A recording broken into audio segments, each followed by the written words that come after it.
You guys are in the, for lack of a better term, the sunken halls beneath the dwarven mines, just outside of the city of Saltmarsh. They are full of spoopy stuff? Question mark. But also full of kobolds and lizardfolk, and it's a weird potpourri of bad guys. Kobolds being kobolds, as they were given opportunities to, they escaped to alert more kobolds. Eventually, like drawing out a large majority of the dungeon, similar to your last encounter with kobolds, because that's how kobold like to do. We stopped with you guys rescuing some merfolk prisoners. The merfolk are not entirely sure why they are prisoners. They believe it is in some way, after getting information from you guys, related to She Who Hungers in the Deep, the Sahaugan, and their very potent deep sea relatives, the Anguillians. Worried about the large and ominous shape that was spotted in the river leading out of the Sunken Halls, Tari and Nikolai Constantine III of his name, and even sweetest boy Katyaru have agreed to escort the merfolk out of the dungeon, or at least till they feel that they could safely traverse the river. This was a smart choice on their part. Had you guys sent the merfolk off on the road, they all would have been killed because there wasn't really. Yeah, so this was actually a good decision on their part. With a bard and a wizard backing them, that no problem. They will be fine. So that was really actually convenient and good that it worked out that way. That leaves the four of you to either hold down the fort or continue exploration of the dungeon. Obviously, we're here to play some Dungeons and Dragons, so I'm thinking we're going to explore the dungeon. We're just going to sit here and play dragon dice. I mean, you know, five card dragon ante or whatever the hell it is. I'll go get it from the Roll20 shop real quick. It'll be a fun session. All right, so let me bring you back over to the Sunken Halls. Turn on spoopier music, and we'll jump into this thing. That would be pretty funny. What'd you guys do? We played some board games for a little while. I mean, IRL D&D group. We've done that. We've done that a few times where like half the group couldn't show up. I prefer to run like one shots and stuff like this. And the best solution I ever found to it was I ran a campaign where anytime we didn't have the full group, we would do backstory adventures. Because at the time, this TV show called Lost was on TV. And I'm really sorry if anyone watched that show. I'm really sorry. I didn't make the show, and I'm really sorry if you were invested in the show. But anyways, it was a show about people that went to purgatory, but everyone figured that out too quick, so the showrunners changed the plot to one that didn't make any fucking sense. And then that was the end of the show. But it had a lot of cool backstory stuff. So I was like, wouldn't it be cool if every time there's we have to miss a session, we just played a backstory, and then everyone would just play their character, but that character would be reskinned to be somebody from that person's backstory. That's cool. So like that. yeah, instead of being like Illyria Payne, you would be like, I don't know, Judith Darkwinter. And it's like, what's Judith Darkwinter? Well, she's the same exact stats that you currently have, but in this person's backstory, they were so and so and so and so. And so it was a cool way to kind of explore what each character was up to before they joined the adventuring party, kind of thing. So yeah, it was a neat idea. But it was quite a bit of improvisational stuff, obviously, because we didn't always know that we were going to have to do it. So anywho's, let's get into this. We're over in Sunken Halls, changing out the music. DM's too chatty tonight. Let's see. Clear this. Paste this. Nope. That would be the town. Okay, nice try. That's gonna just make them panic if they hear calm town music. There we go. All right. Much better. Ah, yeah, there we go. Ominous dread. Feeling much more at home. Okay. So, Nikolai and Churi and Katiaru take lovely merfolk off. They get into a fish stick pile. There we go. Sort of like a hero stack. And then they get the hell out of there. Alrighty. So, that's also good because I don't think you guys want to fight any additional Death Kiss beholders, which is what was also down that river. So, good stuff. All right, back here in the dungeon. What's the plan? I'm just gonna pull out a dice set. Oh man. Dragon chest, Okay. anyone? Okay. I have a Well, special let me anime take you set. to the Kobold Knuckles board. Hold on, I got it around here somewhere. Oh, maybe I archived it because we were never using it. Let's see. Did Shri have enough to give us like one last round of temp okay, HP, just in case? Ducks. I know I have mine.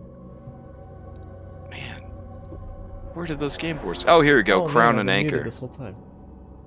Whoops. Oh no! Talking to the stream. Whoops. I was gonna ask, did Shri have enough bard juice to give us like one more round of temp HP? Because I still have mine. Just talking about for others. Oh yeah. I mean, if you feel that is something that you need, sure, everybody could have 8 temp HP. Yeah, I've still got mine. Okay. I lost mine at some point. All right, so Thogrum takes out his gaming set, and you all settle down to play some Crown and Anchor. All right, so let me move everybody over to the Crown and Anchor board. Okay. I'm just curious now that. All right, so Crown and Anchor is a betting game. Players could put any amount of gold on a grid numbered 1 through 6. Then you roll 3d6. Oh, this music isn't like helping set the mood for Thogrup's casino adventure. Hold on, let's get some casino. Oh yeah, we just opened Thogrum's like a little portal and go inside his little bar. Yeah, because can you imagine like we'd be Yeah, it's totally like cool for a couple hours while they're gone. casino going on, like those No, weird. no. Okay, maybe one Let's see. round. Okay, let's see. We just put a little sign You out did front bring that us to the says like, map, so now I feel like I have to. All right, there we go. So, Oh god, that's perfect. yeah, so it's a betting game. Players can put any amount of gold on a grid numbered 1 through 6. They could then roll 3d6 one time.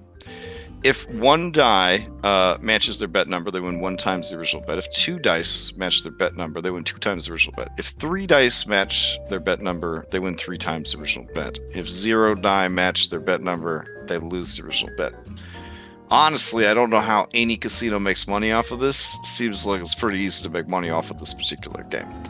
All right, you got money over here.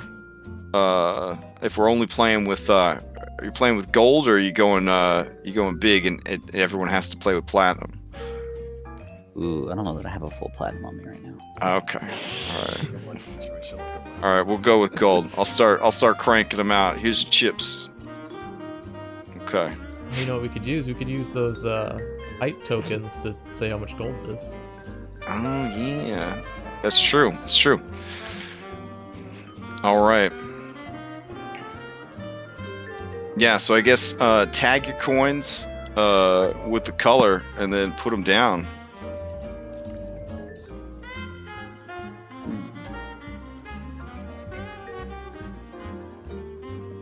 It's red. Oh dang! Whoever's green's betting 50 gold. Dang.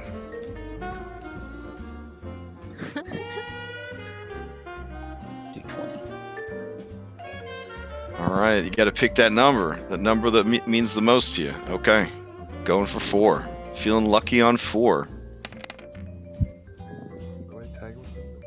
All right, green. You got 1 on 4, so you win back your money.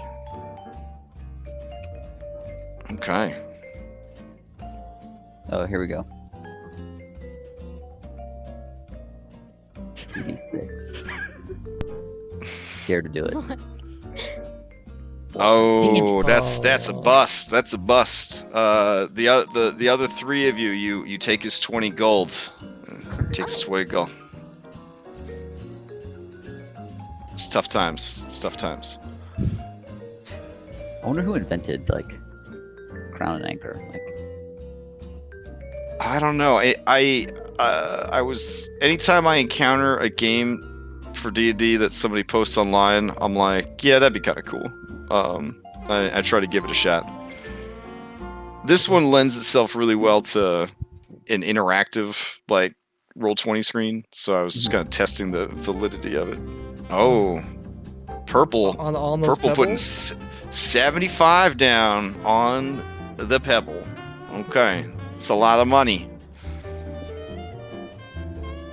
All right, the rest of you are holding her accountable. If she busts, each of you gets 25 gold from Illyria. This could be. Wait, I'm not purple. That's not I'm me. Oh, purple. oh, that's Veros. Oh, Uh, okay. Oh, dang. Okay. Oh. Oof, oof. All right, Feros generously donates 25 gold to each of his teammates. Okay. Okay. Oh, this was mine. It'll be pink.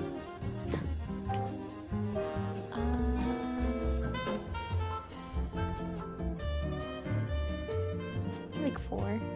Okay, yeah, like it. Four's been lucky tonight. Four's been lucky. All right. How much you betting on 4? triple sixes right here. Bet. No, shut up. Oh, dang. Go big or go home. Bet all your money on 6. There you go. How much are these again? How much did you guys bet? I just bet like 20. I just put 20 down. Yeah. Alright, let's do 20. Let's do 20. All right. She's betting 20 on 4, rolling them 3d6. Oh no! Oh, and bust. Okay. I guess you partitioned out 20 gold to your teammates. Skull, this has been a pretty profitable enterprise for you. You haven't lost any money, and your allies keep giving you money. Also, I keep track of all the money, so and all the party loot. Let's go one more. Let's do on 3s. Okay. Let's do. Oh, can we do? Can I do like a split bet? Split bet would increase your odds a little more than the house is Okay, interested in. alright. It's why you only get to pick Understood. that one number. Yeah. All right. Oh, you both rolling on 3. Nice. That would actually make it more interesting, I think, is if everybody bet at the same time, and then it went off of different people's numbers, and then the total numbers that were rolled. Wouldn't that be crazy? That would be kind of crazy. But as it is, Skull, you did win back your money again. So as long as everyone else is losing money, you're gaining money. Oh, so wait, if we bet at the same time, then Well, it's not how it's designed, but it would be Oh. it would be pretty nuts if everybody bet at the same time, and then everybody rolled at the same time, and then basically like the money got paid out from the pot to whichever numbers were rolled. If there was like any need to evolve this game a little bit. do we have to generate a pot or first like pool of money? I was basically just thinking that you guys were just pissing away some time and deciding whether or Yeah, not we you gotta would roll this explore out. without your That's- team. Yeah. That's good. Oh, Okay. okay. I thought we were actually. There's some mermaid ghosts we have to save. Oh, right. prevent the world Okay. from ending. Yeah, Sure, having Shitty a walk. people eating themselves. Dogram's just gonna flip the table and be like, "This is bullshit," and walk out. I was really invested in this, guys. I was Paul's really. just smiling, just raking the coins into his pouch. Oh man. Get out of me, little hut.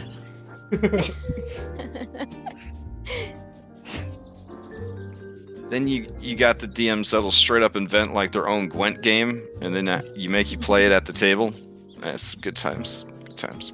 All right. We did that for a little while where we'd play Magic the Gathering as our characters. It was kind of, I don't know. Oh, Now that the universes are mashed together, I think that would open some kind of paradox in time and space. I don't know. All right. Oh yeah, now we gotta change the music back. I definitely don't want you to feel like there's a cocktail bar right around the corner in the Seer dungeon. So this would work for the Rick and Morty adventure, though. This would definitely work for the Rick and Morty adventure. All right. So, you guys cross back over the bridge. The mermaids have been freed and are being escorted to safety.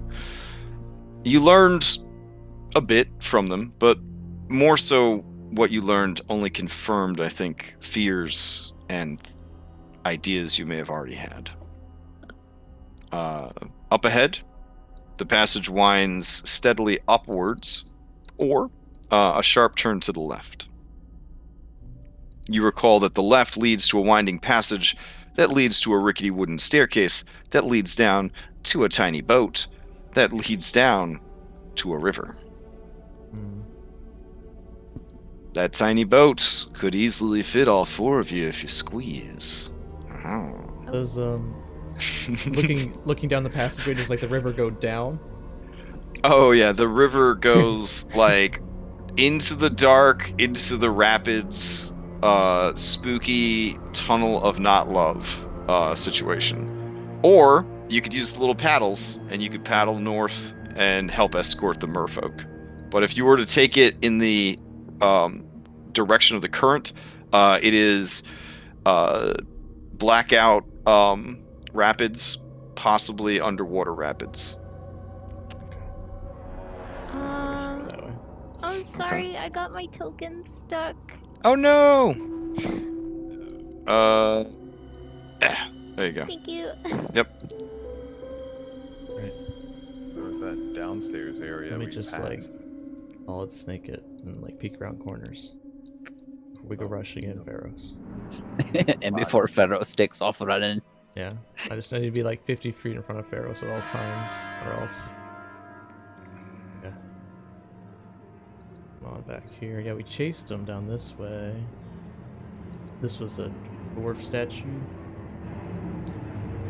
Yeah, hold on just a sec. Checking some GM layer stuff real quick.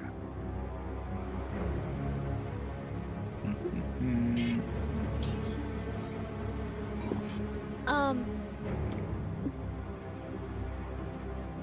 Can I pull out some ink and kind of like just put little marks on the wall so Turi and Nick know where to find us? Oh, smart move, smart move. Yeah, definitely.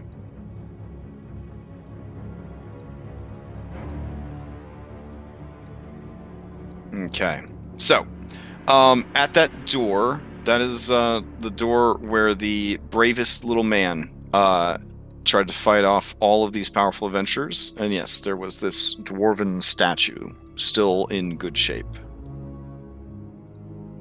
Do I recognize the dwarven statue? Is it like... It's sort of like a dwarf Adonis situation, you know, just like a good-looking dwarf warrior to decorate the place. You could roll a history check if you'd like to see if you recognize who it is, but off the top of your head, it does not remind you of anyone in particular. Let's see... History... Nope. Yeah, just Never seen you this know. fella. He's handsome. You could tell beneath his massive and lush beard that he has a strong jaw, probably with a cleft in it.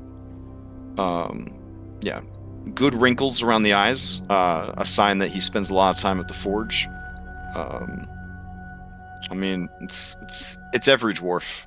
It's any dwarf. Mhm. Yeah, it's John Smith dwarf, basically.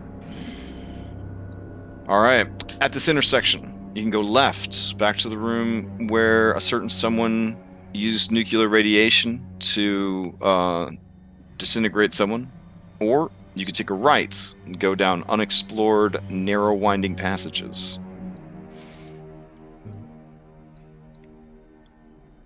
Let's go right. Sure.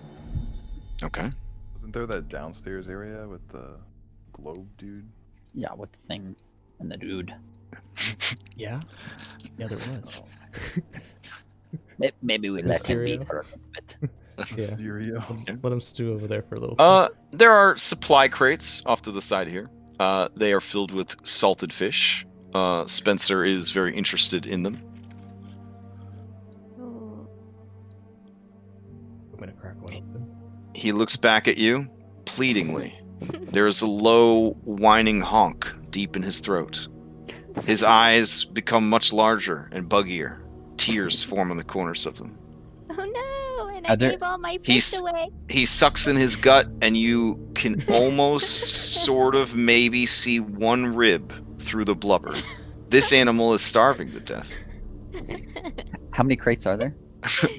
Altogether, there's about 5 crates here that I'm gonna- are packed with briny, stinky fish. I'm gonna open my pants up and throw like one of the crates in, and then like Okay. break open one and toss a fish dispenser. All right. He lets out a honk of glee that turns into a honk of deep satisfaction.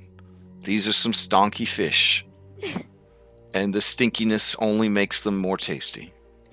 Don't worry, buddy. I got you some in me pants. Okay. Not the weirdest thing he's heard. I know. Yeah. Narrow passage to your right, to your right, to your right, to your right, and to your right. Oh yeah. A lot of sharp rights into narrow passages. They stink of kobold, which by now you realize is sort of like the musk of an over-hormonal teenager combined with a reptile tank. It's just a very musky smell for sure, but it is wafting out of this narrow passageway. Small creature, no problem. Medium creature would have to do that scary spelunking thing where you're like hoping you don't get stuck. Oh god. Mm-hmm. Yeah. Is this a torchlit over here? Because of the size of this dungeon, I just have global illumination turned on. But you can assume that anywhere that you would see a torch is basically a bundle of phosphorescent, like plants and fungi that they've just sort of cultivated, in like that spot. Sounds good. This is where I would normally launch into a thing about Foundry Virtual Tabletop, but we're not going to do that, so. Yeah, each of these passageways is sort of the same situation. It would be a squeeze for a medium creature to get in. It stinks of kobold.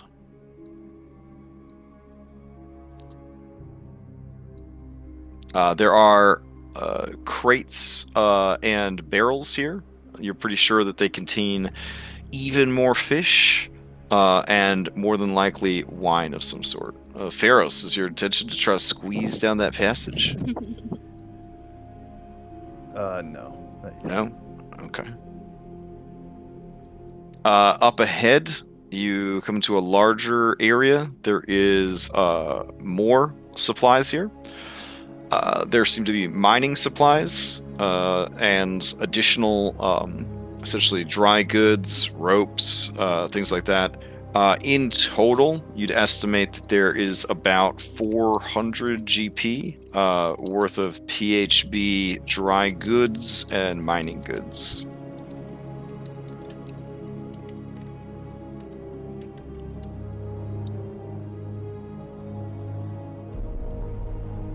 There's all kinds of like things running through Thogrim's head right now with all the like the goods and stuff that are in this building or in this dungeon. Like, just thinking about how he can Yeah, load they, his like- pants up.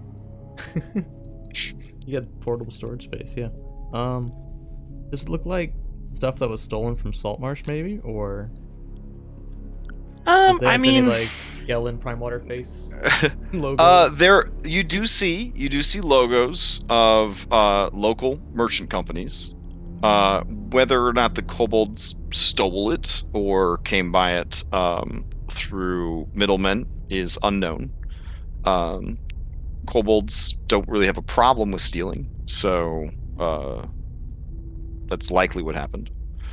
You do recall that until you dealt with the cultists who were holding Sweet Baby Ebenfang prisoner, there were a lot of bandit attacks along the road leading to Saltmarsh. So these could be from that time period. It all depends if the Yuan-Ti cultists are in some way in league with these kobolds. There would definitely be, a connection drawn there. You see stairs that lead up to a landing, and then from that landing, there is a door. Carefully try it. Is it locked? The door is not locked. The person who left here must have left in a hurry because the door is well tended, well oiled, and restored, I guess, to a more functional state than a lot of the other things you have seen in the dungeon. Okay. I'll open it. All right. It opens up into a very nice apartment.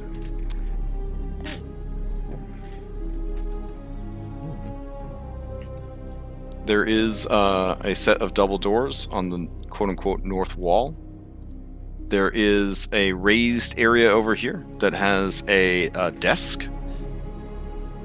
There is an expensive rug on the floor. It does seem to be of Kalashite origin. So it's kind of got like a magic carpet vibe to it a little bit. Dogger, you can use a nice area rug for your. You know, I actually I It's could. like we're It walking would, through IKEA. That would be nice to put in your little. It's IKEA. you know, in my foyer area, it would go really nice. Kind of cover up the wood in there. You know what I mean? I'll ask Larry to come check out these. Is there like paperwork and stuff on the desk? There is paperwork and stuff on the desk. What do I see on the desk? All right. As you examine the paperwork on the desk, it seems that whoever was keeping the books, as it were, did so in Draconic script. Do you? To Skull. Oh, okay. All right. As you kind of both look over it, yeah, it does seem to be, as weird as this sounds, a ledger of accounts and expenses, personnel, movement of troops and resources, and all manner of other nerdy, bureaucratic, and accounting type information. The handwriting is immaculate.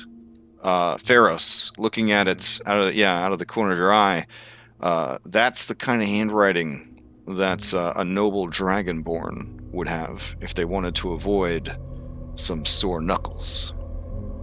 Okay. hmm In my roster of like noble dragonborn families, do any ping an idea?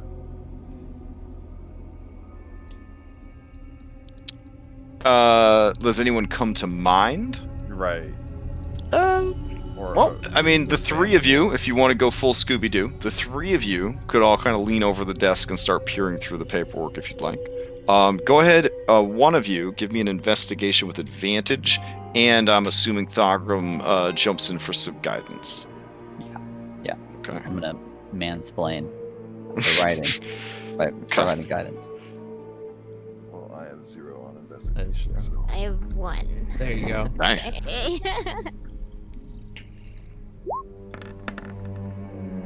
Okay.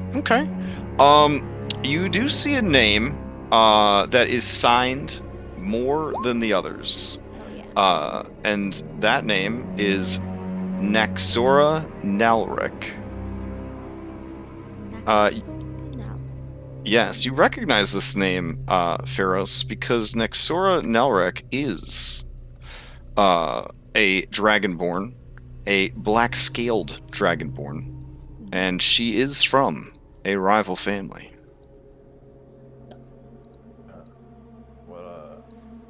Unlike your family, that hold on, that gravitates towards justice and righteousness, the Nalrek clan gives into their baser desires and has been known to have a very sinister reputation.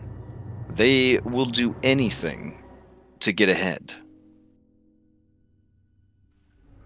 Dragonborn too. When by any means necessary. Right. Mm. I can relay this information to everybody.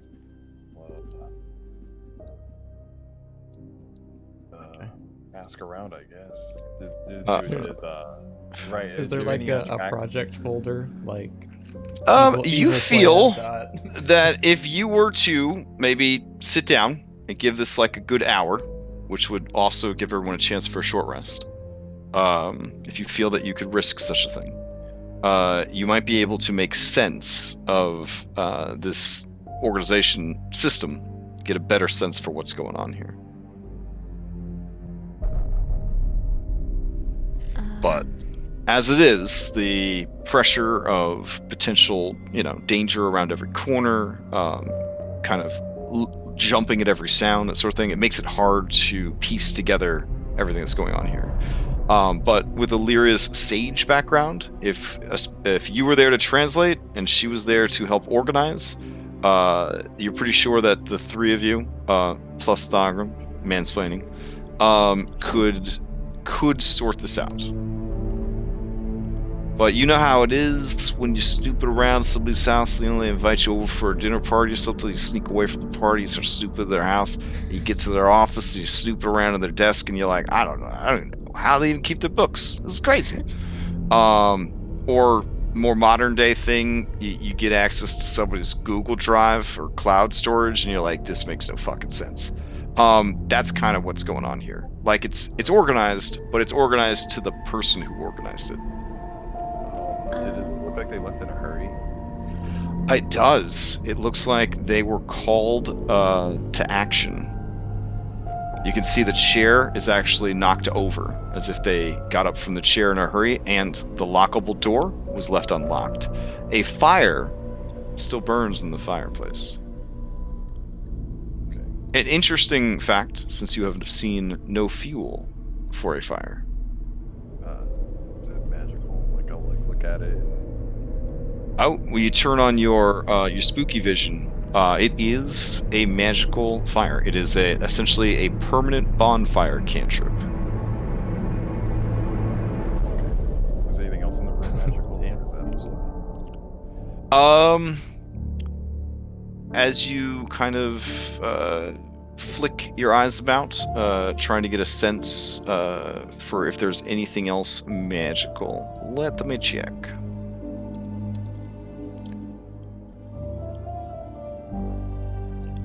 I'm also trying to keep in mind the distances of detect magic and all that goodness.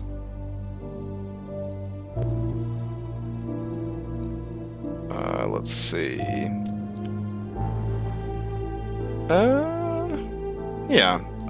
There is a magical scroll mixed in with the paperwork. It is a scroll of cure light wounds. Mixed in with a bunch of bottles of ink is a potion of healing.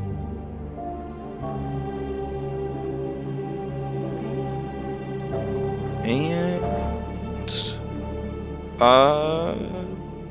that is the only magical stuff besides the fire in the fireplace that kind of pings for you. Okay, well, I'll give Skull the scroll and the potion. Okay. Did we clear the desk out completely, like drawers? Yeah, we can take it with us if we want to check it out. Yeah, you later. start compiling, making sure you grabbed all the papers and all that. Mm-hmm.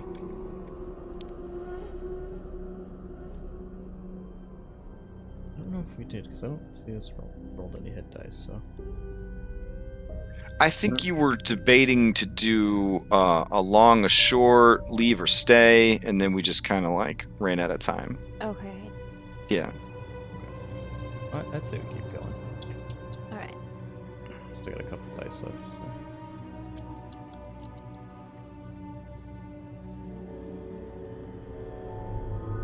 Alrighty.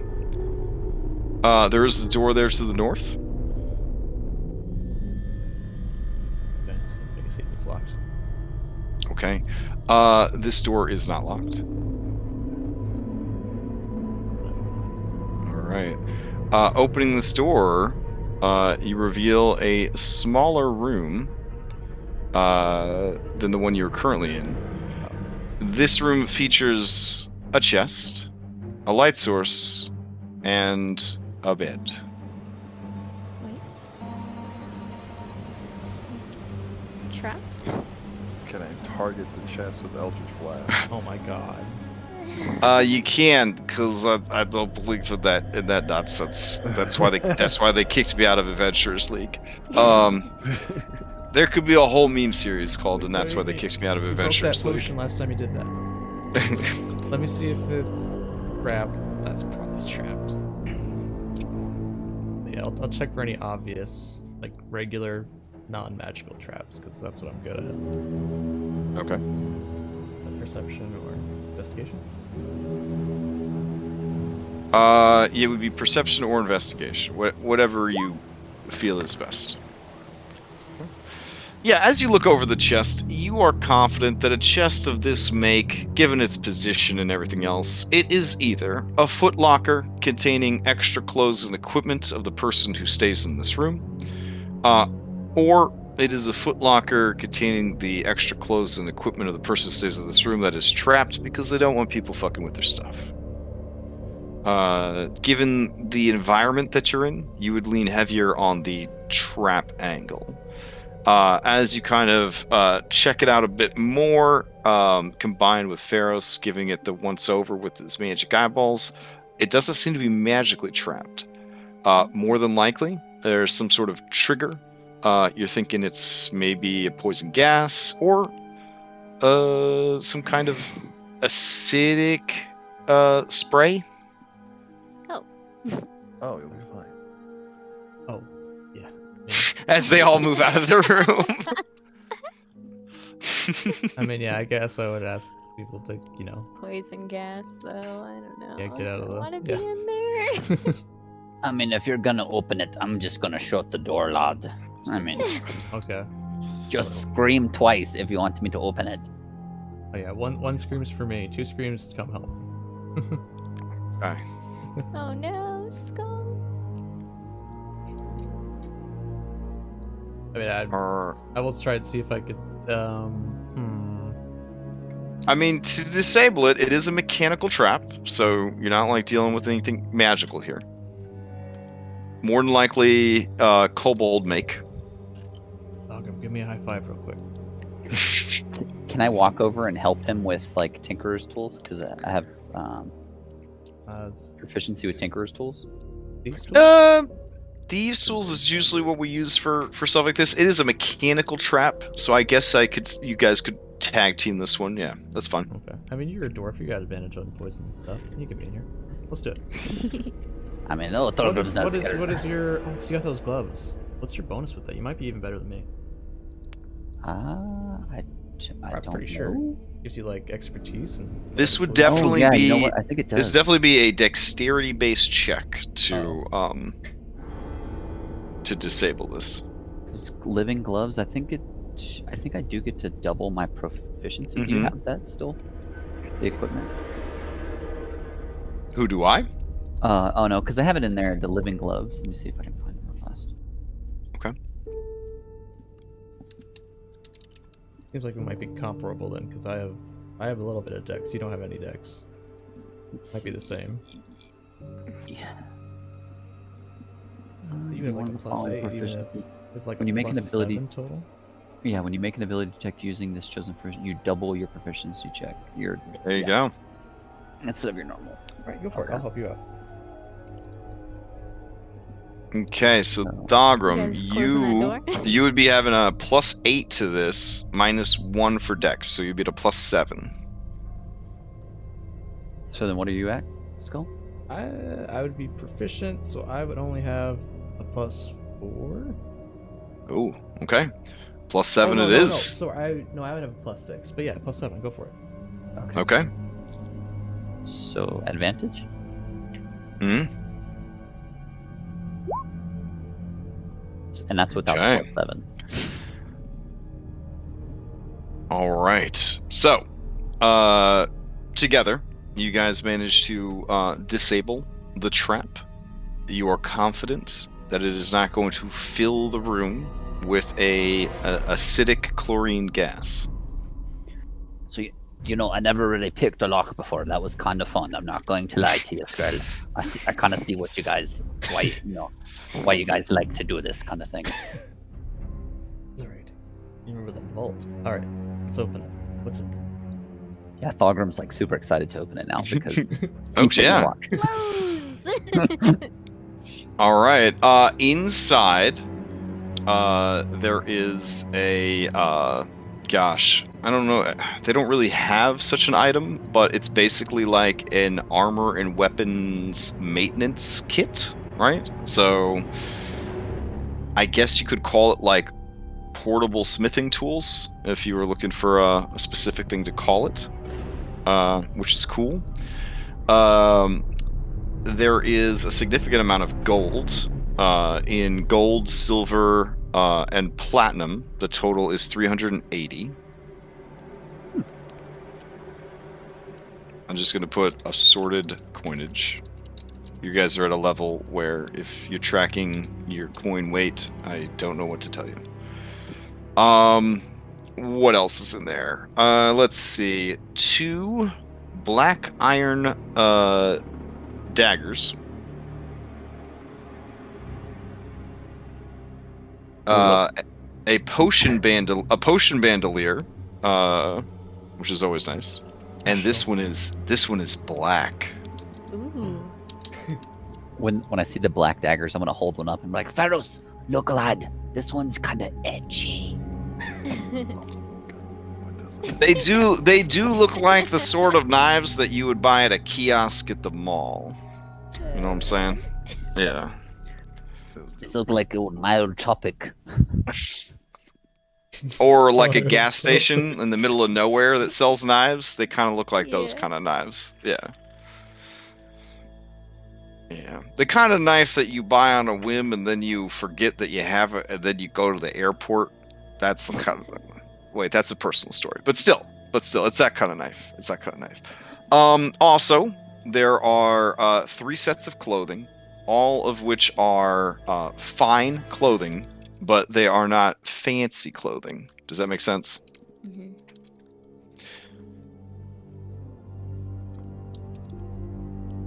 All right. They're basically really sturdy, really well-made adventuring clothes, essentially. Let's see. There is also... what else is in there? Oh, a small pouch containing 4 gemstones. They are emeralds, and they're each worth 50 gold.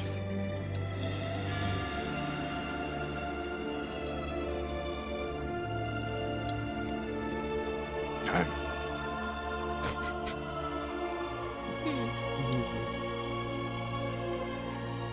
Feels like How we do you just spell broke it. bandolier? I'm not even gonna try. I'm gonna call it a And potion I don't know holder. where you particular Dragonborn weigh in on shoes, but there are 2 extra pairs of boots that are sized for Dragonborn. That is to say that they are feet coverings that function as boots, but are obviously not boots. They have the little slots for the Yep, toes. slots for your sweet little toes, and if you have dew claws, for your dew claws to come out the back. So. Cute. Right, we hit the jackpot. Let's just leave it. We got it all. Let's go. All right. Okay. So we're taking the papers with us, right? Yeah. Yeah, we can pick it up later, or maybe. Well, I mean, this guy's gonna come back, I assume. So, I mean, we took his clothes, which is kind of rude. I mean, I didn't take Did the we clothes. take clothes? as he's like stuffing his backpack, and we took his clothes. So Yeah, Thogram would have taken everything. He's gonna walk by like Illyria and be like, Illyria, look what I did. I picked that lock. Mm-hmm. This is very good. That pretty much makes me a thief now. I don't know how Gon feels about that, but I feel like she'd be I okay picture with it. you now like a Roomba. You just sort of suck up everything that you pass through the dungeon. Just kind of. Are you taking that rug? It is a nice Stuck rug. in the vacuum. Thogram, that rug is worth 400 gold. I have an idea. as soon as everybody like walks out the room, he's gonna slowly like roll it up real fast, and then like it's gonna be like an instant like the pants are gonna pop open. He's gonna chunk it in there, and then the pants are gonna close, and then he's gonna look around like, and then kind of walk out. As you are on the ground, Oh, rolling no. up the rug, you notice some strange shadows in the back of the fireplace. Oh shit. The light seems to be hitting them in a weird way. I got baited.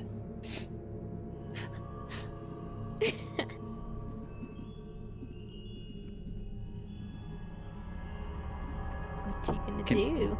Can I look in there? To, like look at the shadows? I would love for you to put your head in that fireplace, that's for sure. So, yeah, go ahead and give me either a perception or an investigation check. You have advantage because dwarven stonecutting. Yeah, there is a false panel at the back of the fireplace. So I'm just gonna kind of whistle. Psst, psst, psst. What? What? Hey, look inside Busy being petty. look inside the thing. The fireplace right there. It looks like a false wall. I was just kind of bending down here, checking out the carpet, looking at it real quick, like because it's kind of nice, you know. Like rolled up Carpet joke. halfway. Anyway. Yeah, I'll kind of feel along the wall. Oh, is it in the fireplace? Okay. It's behind the bonfire, so you would have to deal with the bonfire. Let's move it. Yeah, can I mean, I have resistance to fire, anyways. Can I? Sure, yeah. Can I just like move all the stuff aside or whatever? Can I see what's attached, like what the actual spell is attached to? It is a bonfire cantrip that has somehow been made permanent.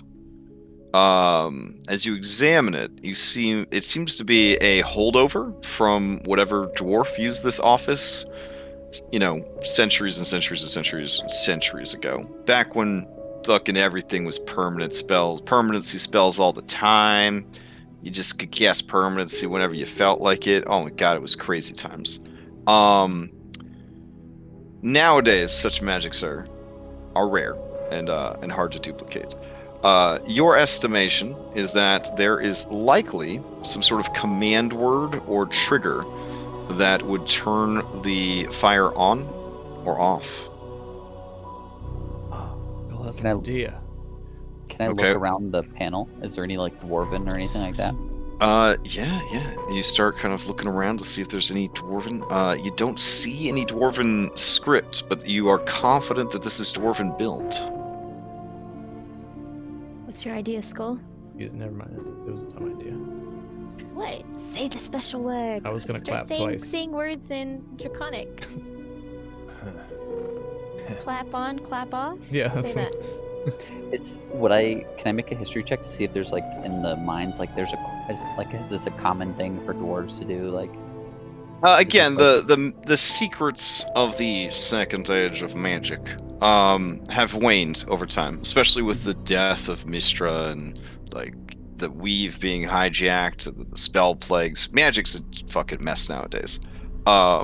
It's recovering here in the fifth age of magic, but it was real bad in the fourth age of magic. But this was made back in like the second age of magic. You have no doubt that whoever made it had some very clever means by which to turn it on and off. can I just say off in dwarven?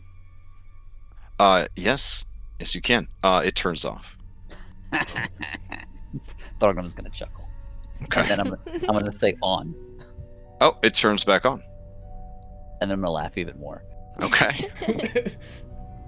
It's so silly that it works. And then I'm gonna open up I'm gonna say off again, pick up Mhm. all of the stuff, and I'm gonna kinda toss it inside my pants. Okay. What is revealed behind the fire and the secret panel is a cache of 3 treasure chests. These seem to be of dwarven make and very old. Psst, Feros, you use your special eyes and make sure none of those are gonna try to eat me. I'll like do the whole scan. Okay. These chests are reinforced with magic, but are not in and of themselves trapped. They're just they're sealed magically, Dogro. And I'll leave the safe crackers to it. If you had to guess, you would say that they have been arcane locked. Can't you just put them in the skirt for later? I mean, a could. Can use my spell slots. I mean, or you can use your spell slot, say we could take a little break. I mean, Or she Do might we come want back. to take a break? Yeah, they might come back. They left in a hurry, but... Well, maybe the hurry was us, though. I mean, yeah. To be fair, where are they looking? We're probably going to run into them. Yeah, I don't want to push our luck with time. I want to keep. Let's just put them in the thing for later. Yeah. So Alright. on his desk, I want to like draw like my like family seal and like the ink on his paper. Just, Oh. All right. So can I get Skull to help me pick up the chest and throw them inside? Okay. Oh, they are very heavy. But yes, together you can do so. I'll be back for you babies later.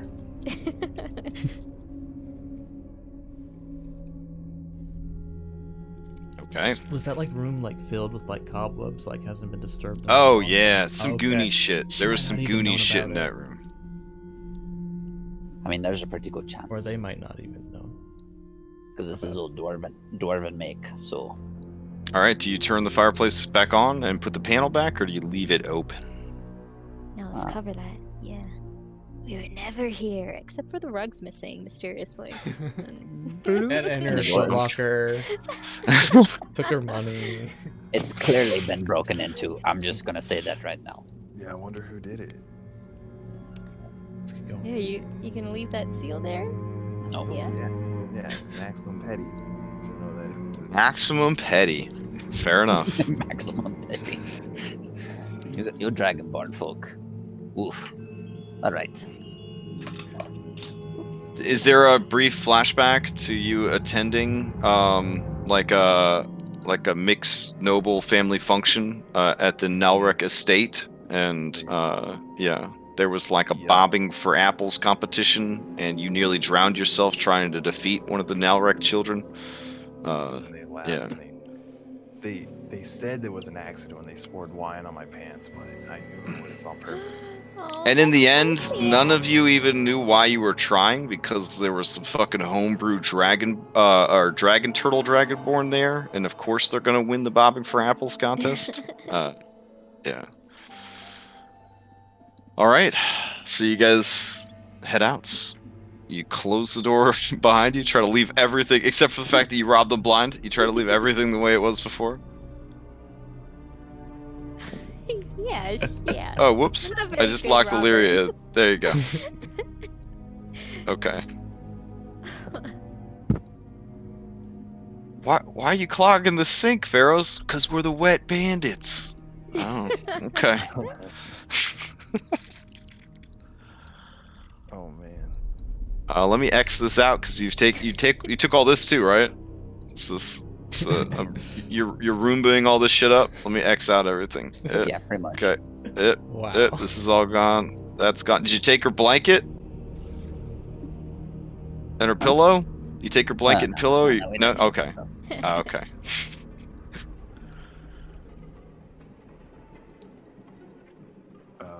Are you gonna explore the squeezing area, Thogrum? I mean, Dagram, there might be there are flashbacks to a haunted mine sequence being stuck for an entire combat.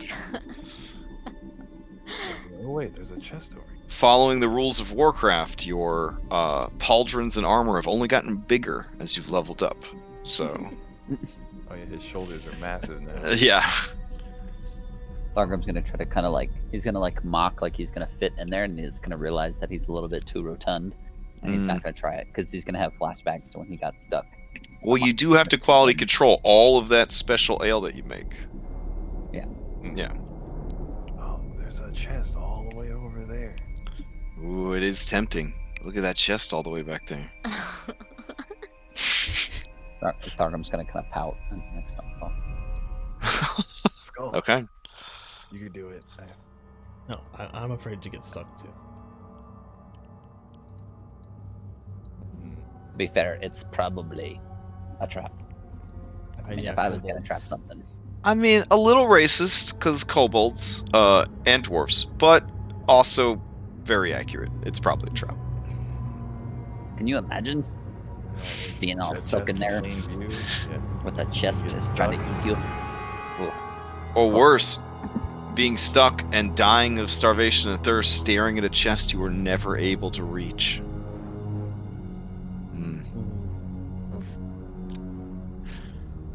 Alright, up ahead, you see a burning bonfire similar to the one that was in the fireplace. It burns in this brass brazier. Okay, it wasn't that dramatic, but still. Shadows across there the is walls. There's the door that leads to the room where you guys hung out and irradiated someone. There's the irradiated dust and bones of a guy that was irradiated. There are stairs that lead down to Mr. Pearlhead Mysterio. And there's a passage that leads to the right into quote-unquote unworked caverns. Like this dungeon's really good. I actually feel lost. Like I don't remember the direction, like where we even came from at this point. Yeah. This is Yeah, great. we came. No, we we came came from from up here. We took a right, and we took another left. Yeah. That's Oh, how there we was the went whole down, winding right? thing. There was a secret door that we surprised them behind. We haven't been this way, and we haven't been that way. I don't. Well, Cat really Yarrow explored know. that way. Right. It didn't come back. Yeah. You want to check out this way? Well, wherever Sure. there's content, sure. Wherever there's content, fair enough. Wow. That sounds like a 5-star solution. That sounds. Oh, now there's another branching one. Yeah, there are many branching passages. Skull, up ahead, you smell the rank stink of fungus. Pharos, off on your own. Fantastic. You see a wider passage that spirals into darkness to your left, and a narrower passage that snakes about to your right. Which way you want to go, Skull? Okay. Is it So okay up if you, ahead, like, deathly fungus, or more stairs. Oh, if you want to map it like IRL, absolutely. Yeah, when we were running Mad Mage, we had a fucking actual digital Google spreadsheet that we had divided into like a grid-based map, and we were using that to map the dungeon, like collaboratively. So whatever tools you want to use, that's totally up to you. I don't know if it's too meta-game to like draw out what I've seen. Well, I'd be like marking all of the walls, right? Anyways. Yeah. And I had a question because I read a book about fungus. Mm-hmm. Would there be descriptors in the book about like the smells and like what, Oh. maybe I can determine Okay. what kind of Yes. In Some stuff we're fact, dealing with? you probably should stop Skull. I will tell Spencer to like grab onto his booty very gently. Okay. Skull, stop. Okay. So, sniffing the air. Go ahead and give me any of the following: knowledge, nature, survival, or perception. So- Any of those three You'll have advantage because this is related to the studies that you did based on your frustrations with all of the strange Underdark fungus that you encountered before. 29. Okay. You are confident that what you are smelling is yellow mold. Yellow mold are most commonly encountered in dark, damp locations. They generally grow in 5-foot square and larger patches. If disturbed, they will release spores in a 10-foot radius around themselves. Creatures caught in the cloud will take a significant amount of damage depending on how powerful the strain of mold is. It then continues to deal damage over time as long as you stay in the cloud that is generated. Yellow mold is easily defeated with fire. There are some yellow molds that are essentially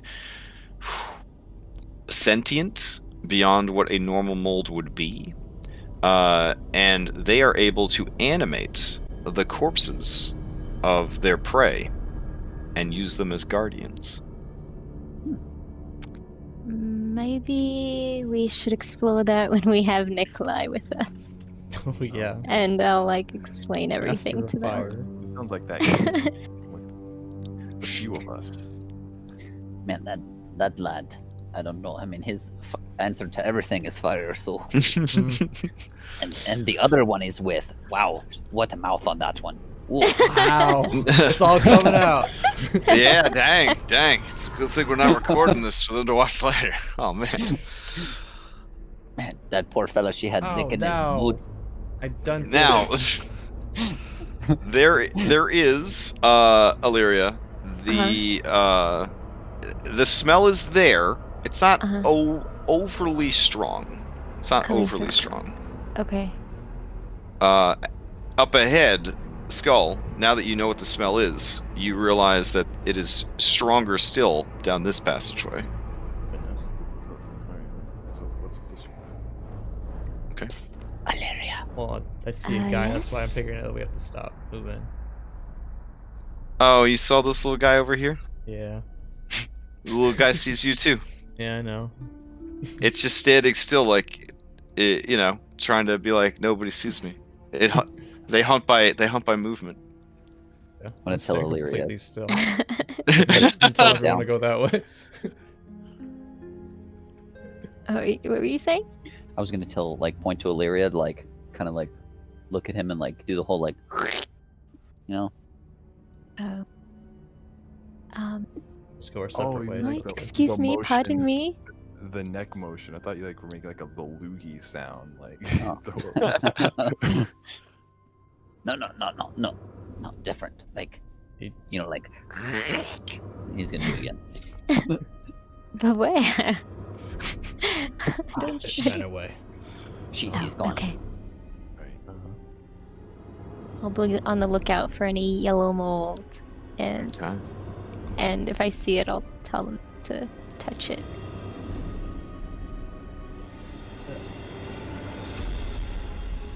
All right, the passage winds and corkscrews around.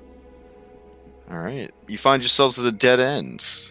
There's a few rotten crates on the ground. Dang it. Seems they've busted open, and whatever was inside has been eaten by scavengers. Beneath the crates, you see what looks like a circular panel. A hatch.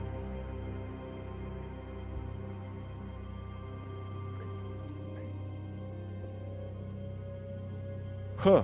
Well, we can't possibly take any more of like a windy path through this dungeon. Like, what do you guys want to go down the hatch? No. Okay. All right. So We can go to the mold. Fight. We go got some fight fire. Mysterio. We fight the mold. And we take this thing. I mean, I don't particularly want to fight anymore. Yeah, I don't think it'd be smart without Nikolai. Now remember, the mold is movement based. So, as long as you don't get too close to it or disturb it, shouldn't be a problem. Oh yes, like Okay. that green mold in the house. Oh, Illyria, I should also mention that anyone killed by yellow mold, they must be raised from the dead within 24 hours, or they cannot be restored. Oh. Well, that sucks. All right, I look on the hatch. Is there like a handle, or does it seem like? Yeah, it's- so you move the rotten crates out of the way, kind of deal. Yeah. Okay. Yeah, there's like a little turn crank. I'll look at everyone else. Deeper. We gotta clear what we got. I can barely hear you, girls. It's Oh, is it really low? Oh, sorry. I mean, to be fair, maybe it's because the music's. Skull's got a little bit of fire on his weapon, and you know I can do a little bit of fire myself. So I mean, we kind of got ways to deal with it. Okay.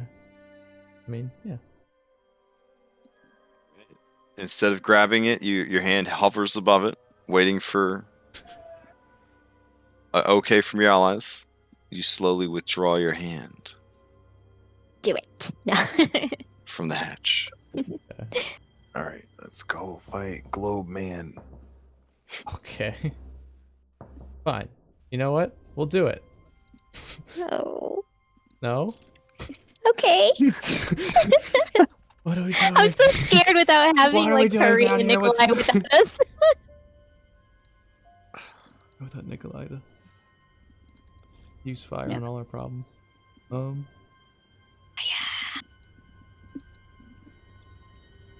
The mold was coming stronger from this side. Alright, yeah, let's go Right. fight Mysterio.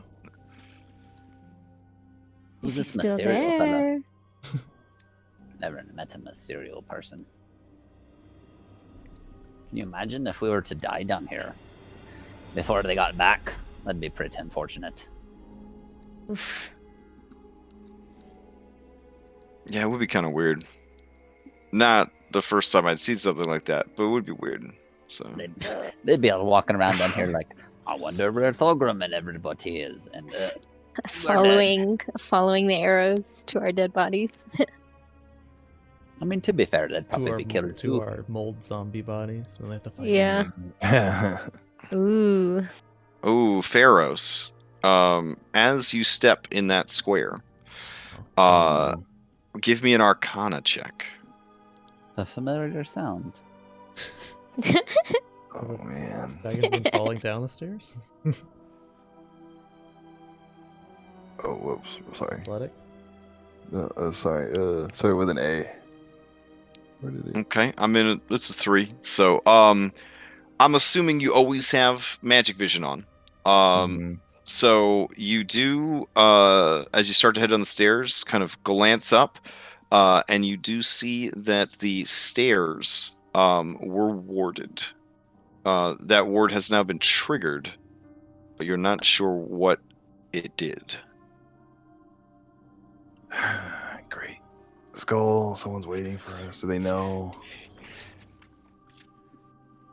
I mean, They you already know. you let an ass load of kobolds escape. They probably are. Yeah. Yeah, it's But true. now they know true. exactly where we are. I guess we'll just continue. I'll try and keep to the shadows if I can, but let's keep moving forward. All right. Is there more? Yeah, the on kobold stairs? equivalent of like Paul Blart is like looking at his security videos. The camera's zooming in on you guys right now. These stairs are in pretty bad shape. As you head down to this landing, you see that the next stairwell is really busted up. In fact, there is a spot up ahead that you could fall down. Fall a long way into darkness. Please no. I don't want to jump anymore. Like a little alarm that went off. Was it?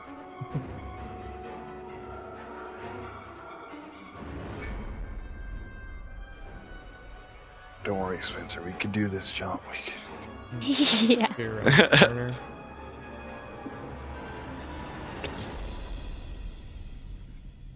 Do like the spit test? Yeah. Looking down, you don't see it so much as hear it. You hear the rushing of a river.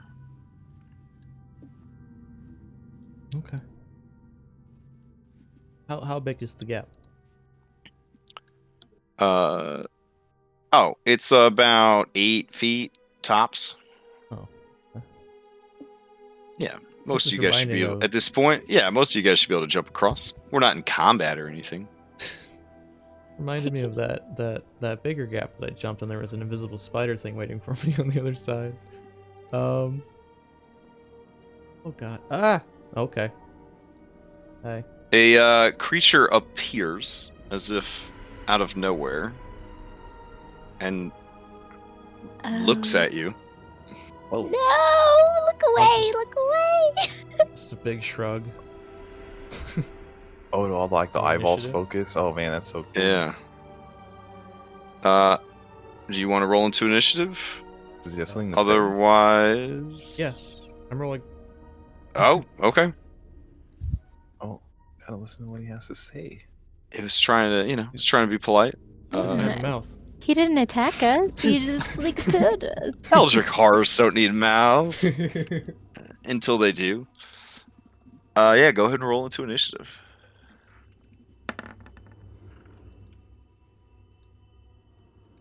Felt like that was. Are you rolling for initiative or is he gonna blast you? Oh. That's why. He's gonna blast me anyway. He's going first. Well, let's see what he does. Or, I guess let's see what's Illyria and Spencer do, I guess. Oh dear, it's on me.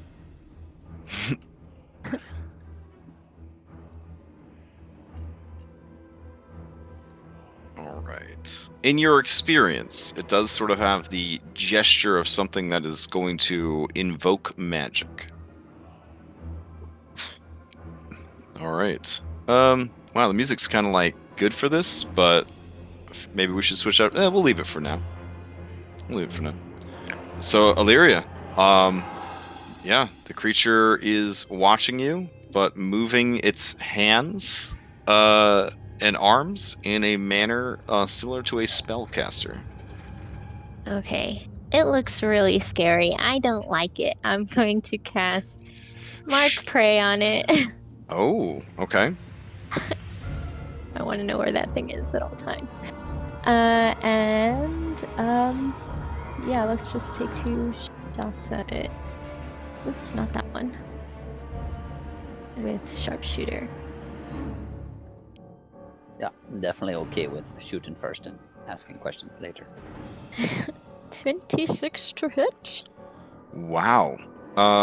26 most assuredly hits this creature. As you shoot this thing, oof. Oh no, what did I do? Hold on. Okay. You get it right in the chest.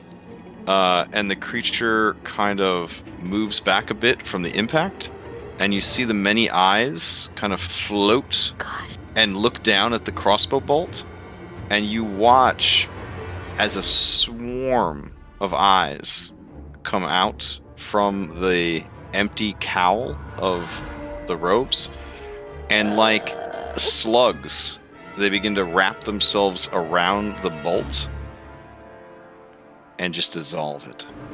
Oh dear. Maybe we don't want it to touch us. Pull the hair. I'm going to I mean, you have another reload shot, yeah. and take another shot. Okay.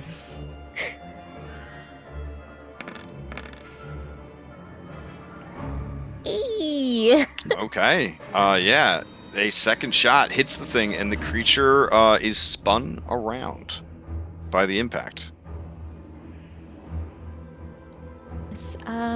I am going. As it turns back to face you, it sort of shrugs its clothing a bit.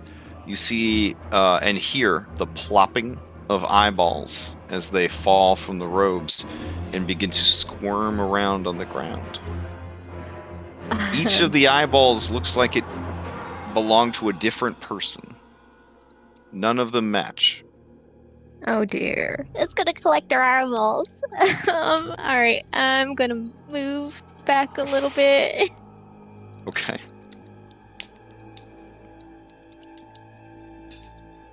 Here. All right. Spencer looks concerned and honks at you questioningly. Yeah.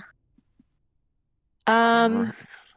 Spencer is going to let's move him back a little bit and he'll take a actually let's see.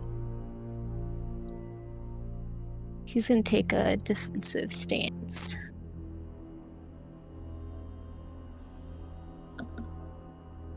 Okay, and that'll be his turn.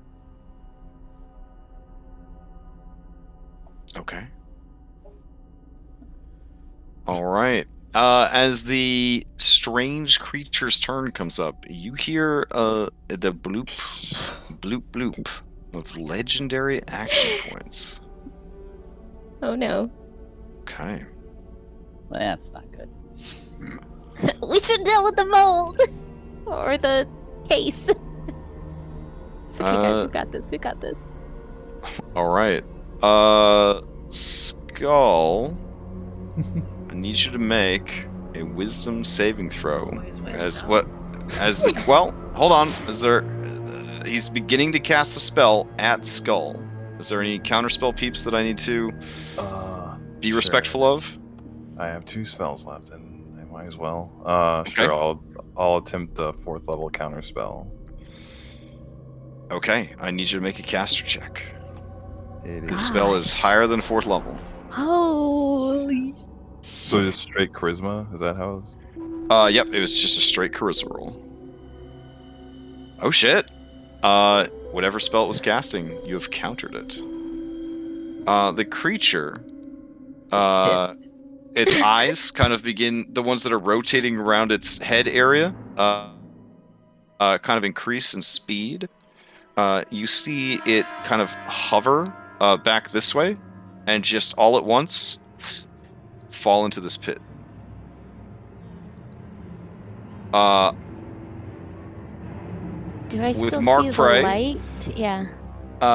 With Mark Prey, let's see. The target is outlined in light that only you can see. It has full cover from you, so I would say that you can't currently see it. But because it's not invisible, it just straight up is blocked by, terrain. Mhm. Yeah, it's not the same as Hunter's Mark, which would let you know exactly where it is. Yeah. Yeah. So it sort of just dropped out of sight. All right, Skull, to you.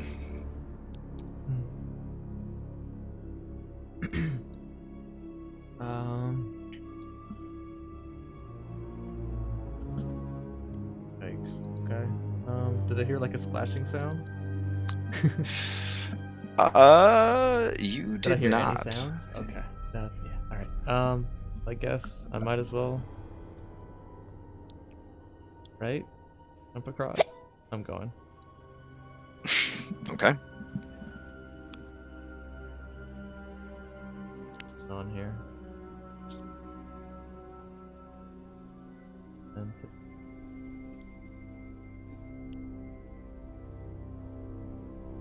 wait. All right.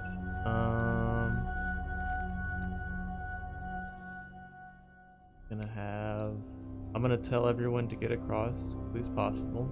Then I'm going to go to the middle here. And I'm gonna hold my action. Oh, something. Yeah. As you move there, you do see a well. That's a weird feature. It is a well straight out of every Japanese horror movie. Oh boy, it's gonna ring us. There is an ancient and decrepit bridge that spans the sort of fractured chasm that splits this room into 3 islands of stone. There is a high ceiling that is littered with 1,000 stony needles of stalactites. The ceiling has a variance in height, but is anywhere between 30 to 40 feet above you. Okay. I'm gonna go here, then wait for everyone to get across, and then I'm going to item interaction, pull out a small bottle. I'm gonna hold my action to open it if I see that guy again. Okay. You do see that a number of things. There is a door over here. Let's see. Where I've got this pink line is where the drop-off area is, where you would fall down. I'll outline it on both sides. I know I think it's a beautiful map, but I also think that they use the same colors a lot, so it could be kind of hard to tell exactly where one feature ends and another feature begins. Right. Is this like a pile of rubble?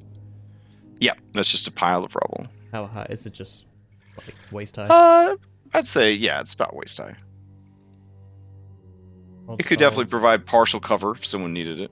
Yeah. I'm gonna dash to there, and then yeah, I'm gonna hold my action to open this bottle if I see him. Okay. All right, Thogrum, to you. So this is what, like 5 feet? 5 feet long? That's like an 8-foot jump total. If you don't want to take any bad risks there. I guess we're kind of in combat, so I would need to see, probably just an athletics check. I know you more than likely have the strength and the size to do it, but it's more dramatic if you roll. So. Well, in that case, I might just. There is a crumbly ledge here that you could acrobatics across, if you don't feel like doing athletics.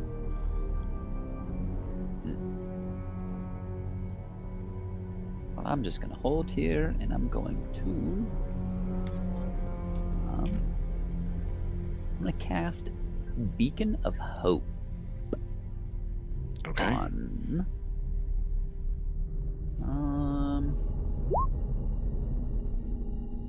All of us. Okay. This spell bestows hope and vitality. Choose any number of creatures within range. So range is 30 feet. So they got to be within 30 feet of you. Yeah. Oh, hold on, skulls. Outside of range. I didn't know. Are you guys? For the duration, each target has advantage on Wisdom saving throws and Death saving throws, and regains the maximum number of hit. Oh, I remember that spell. That is a good spell. I might. Well, hold on. If it's 30 feet of. That's the kind of spell you start using in the fights that you're going to be having at the levels that you're going to be at. Like that's a solid spell. Shit. I mean, Is it like a persistent aura? Or is it just go off once and then that's it? It's a buff, but once it's applied, it's like a super bless, in my opinion. Okay. I mean, bless is still good at all levels of play, but this is kind of like even more important. Because, at a certain point, bounded accuracy, like you're going to start hitting stuff all the time. Whereas this is going to give you clutch, that advantage on wisdom. The only problem is when you get really high level and crazy rich, you just start hero feasting all the time, which also gives you bonuses on wisdom saves, and immunity to poison. So like Beacon of Hope kind of competes with that for usefulness. And then Beacon of Hope requires concentration, whereas the other one, where Hero's Feast does not. So, but Hero's Feast is expensive, and this one is free. So, True. It's a whole thing. Yeah, it's a whole thing. Yeah, damn. I don't know what I should do actually, because I don't want to use that. That's too. If everybody's outside of range right now, then. Okay. I guess So I'll, you just want to hold then, or? I'll try to make the jump. Okay. Shouldn't be too bad. Famous last words. All right, so then I'll just take a running jump. All right. And you didn't. Yep. Just roll an athletics check. It is not a very high DC.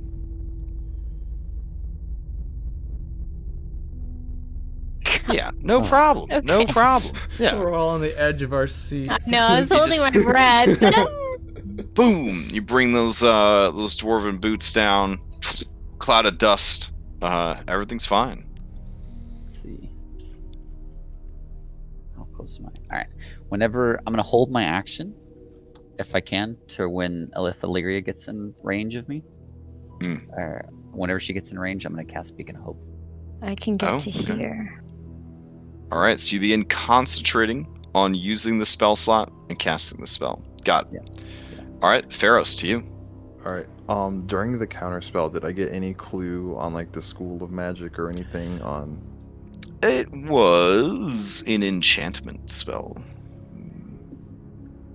I don't know many enchantments that are that high, but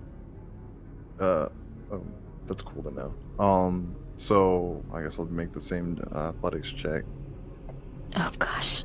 Oh, great. Oh, neat. It's not an acrobatics check, so you're good. Yeah, no problem. No problem. Not a- All right.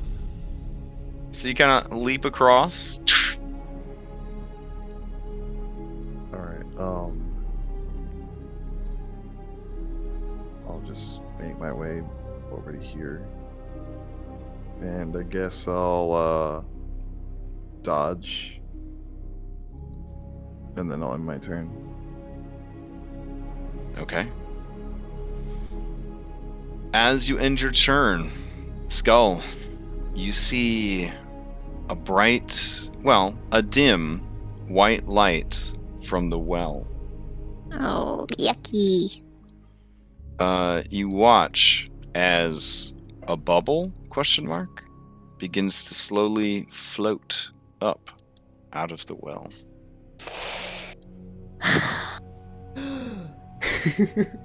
It's him. Looking over, you see a figure. They are robed in seaweed and kelp. There is some semblance of a torso wrapped up in those mummy bandages. But the pale, bleached skin of the hands and the long, sharp claws at the end of the fingers that sort of dance and twitch along its graven image staff, and in the air tracing patterns of magic. The creature has no head, only a resplendent pearl of some great size. Oh my god. That's awesome. Eyes in there, you can see him kind of. Oh yeah. Anyway, as soon as I see that, can I do my held action? Sure. All right, I'm gonna unstopper the ever-smoking bottle and do a fog cloud. Okay.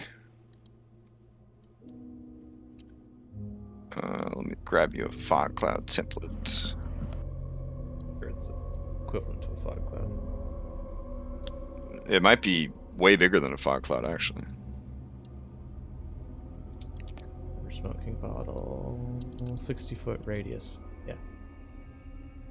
Okay, so it's bigger than a 1, 2, 3, 4. Yeah, it's like twice the size of that. Okay. Yeah. So what we will do instead is, if this was Foundry, you could just create templates on the fly that perfectly snap to the grid. So I've heard. So hold on, I got an idea. I'll just give this an aura, and that should work. Okay. There we go. And it's a 60-foot Radius. aura. And yeah, it does get bigger. Every 10 rounds, it'll get 10 feet bigger, so Okay. we probably don't need to worry about that. Now you're setting the bottle down to do that, or you're carrying the bottle around? I was just holding it. I could drop it on my turn. Okay. Yeah. Well, I'll make it so you can move it about if you want. Okay.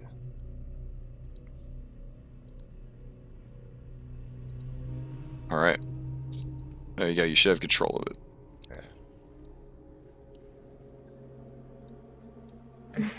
And now no one can see anyone. But yeah. I mean, if you need eyes, that's true. That's true. Anything else that you're doing on your turn, That's it. or on your with your held action? No, that was the Okay. action to use a magic item, I think. So. All right. Fair enough. Okay.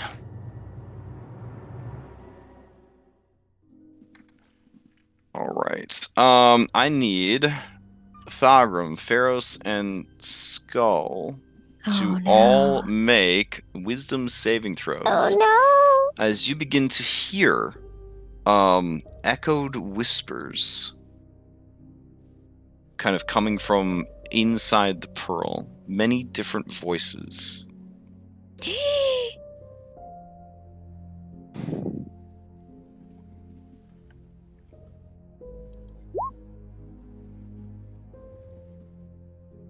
Oof, okay.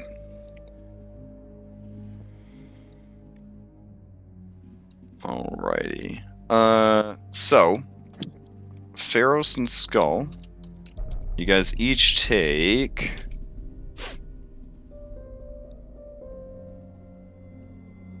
40 points of psychic damage.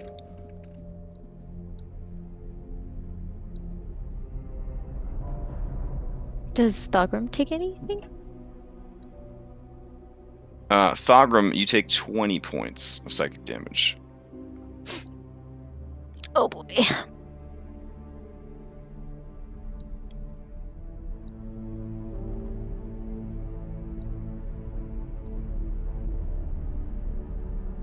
Alright, Skull, you're carrying the bottle, yes?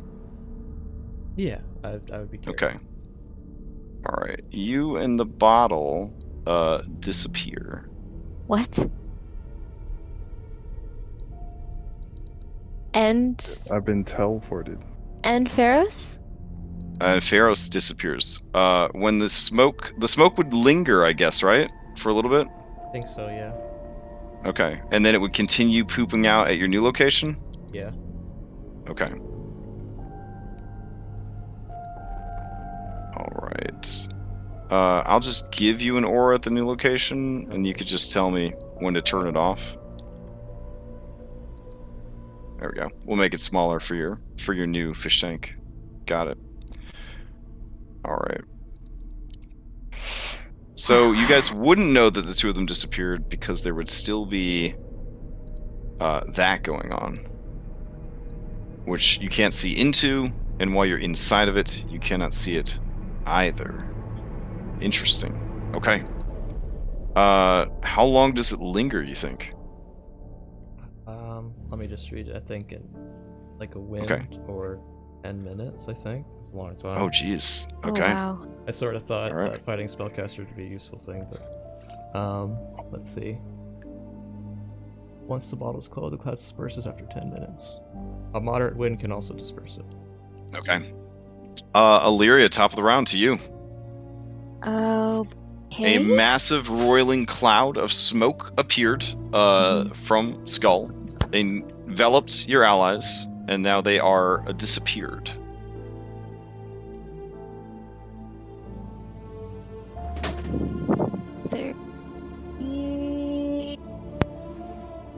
All right, yeah, moving through the smoke. You can, as a ranger, right? You can kind of remember / feel that there is a drop off up ahead. I think now, you do have a if climb I speed, were- so you I could would just hand over hand on the wall. stay on the wall, but I feel like I would stay there. Can I see under where the water comes through on the bottom? I don't see any light coming from that, do I? I guess the smoke would just go in a 60-foot radius, so it would probably start roiling down into the river areas as well. Okay. Like down into the canyons, yeah. Because it technically goes in all directions. Okay, I'm going to move back one, and I will hold my action to shoot anything if I can hear something or see if I see that light pop up All right. from that dude. Fair enough. Yeah. And then Spencer, Now, Thogrum, with your passive perception, you hear Illyria move into range, but you no longer hear Skull or Pharos. You will use this spell slot one way or the other if your turn comes back around. And you don't have to see the targets for Beacon of Hope. It's just each target that you choose within range, which is a big difference between targets you can see. Yeah. Yeah. I mean, I can Okay. get. I mean, I'm gonna end up using it on myself, Illyria, and then if Spencer moves into range, I'll just use it on Spencer. Okay, fair enough. Yeah, I'll move Spencer like right next to me, and Okay. he will continue dodge. Okay. Nothing happens.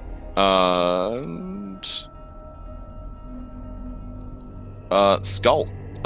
You are in the smoke cloud. But you have teleported before, right? You've teleported before, maybe, ever in your character's life. I don't think so. Oh, okay. Con check. See if I throw it. Yeah, I mean, a con check just to see how you're sturdy. You know, same deal as going on a ship for the first time. Yeah, it's not great. It's not great. You're probably not a fan based on how it made you feel, but you definitely know that something magical happened to you and that you have been taken apart and put back together. Essentially, like you are transposed. However, the bottle that you clutch in your hand continues to spew forth roiling clouds. Oh, I definitely can't see anything. I'm gonna pretend like Sure. can't see anything. But the first thing I will do is my turn. Yeah, first thing I'll just take out a potion and drink it. Okay. It tastes smoky. I accidentally drink the. Second, Oh like, God, no. You just inflate like a balloon. Oh man. Alright, so I'm gonna use my raider. Can you cork this shit or no? Yeah. I think it's an action. Let me double check. Might be an action to stop it. I feel like a rogue thief with this would be really good. That's what I was doing with red, but I never got to use it. Requires you to speak to Cameron as an action. Closing the bottle. Yeah. Okay. So it requires an action to close it. So yeah, I'm just gonna drink a potion for now. Okay. I guess I'll use all of my movement to kind of feel around my surroundings. Sure. You feel a ladder, old rusty metal ladder. The rungs bolted to the wall. Okay.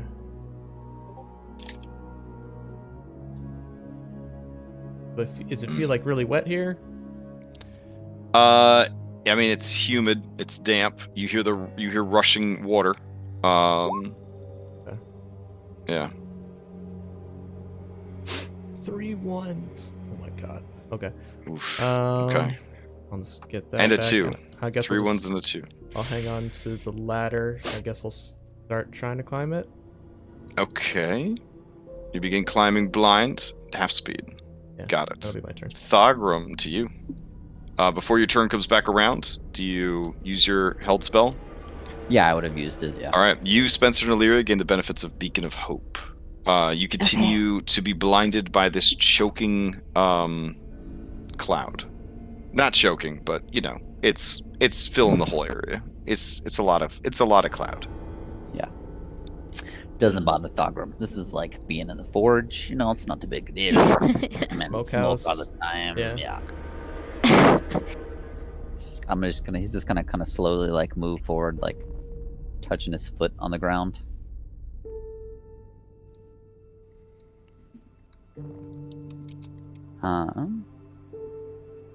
And he's gonna,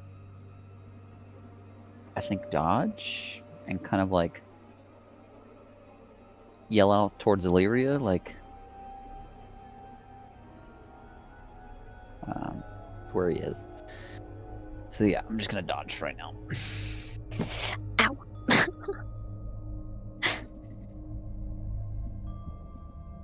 All right.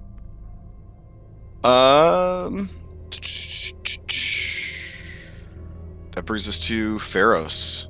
Pharos, looking around, there is no smoke. You are right next to a treasure chest.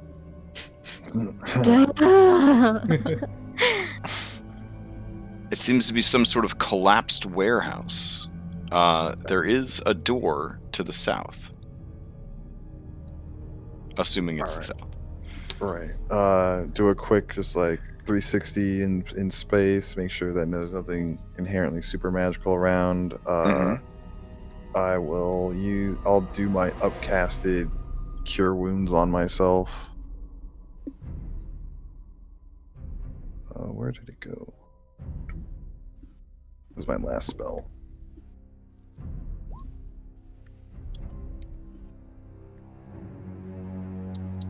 Oh no.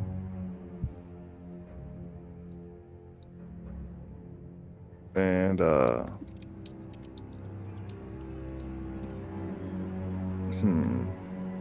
is the I'll go up to the door. Is it locked?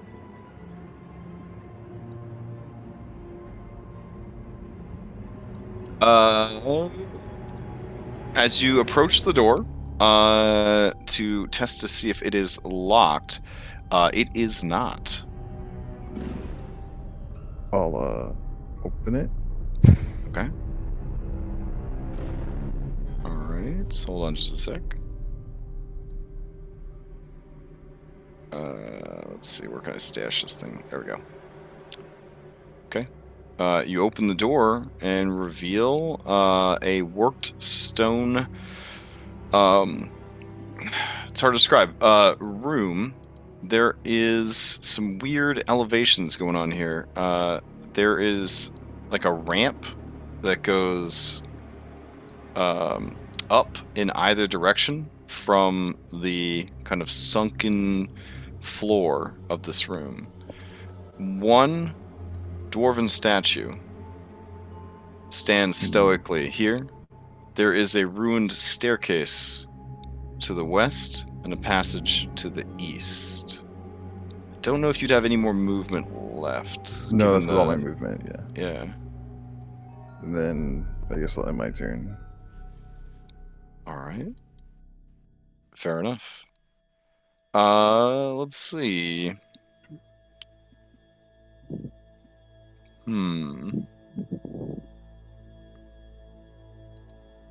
Thogrum, with your incredible perception, you feel something drift past you in the fog.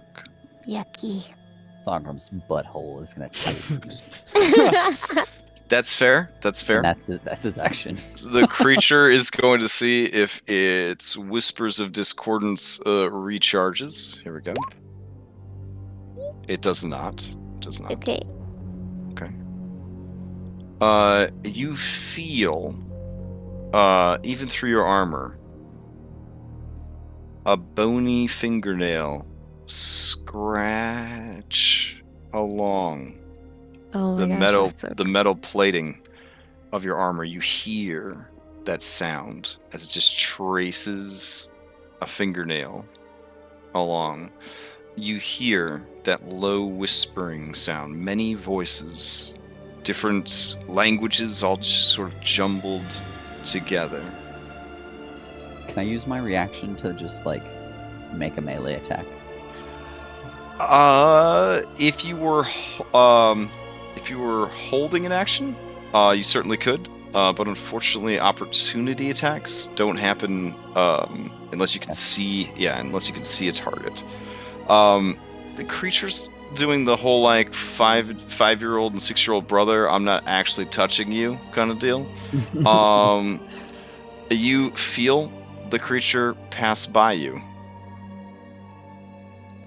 It takes no action against you. Would I have heard anything? Because I was holding a shot. I mean, yeah, probably. Yeah, it was making kind of a nails in the chalkboard kind of sound. If you want to shoot blindly into the mist.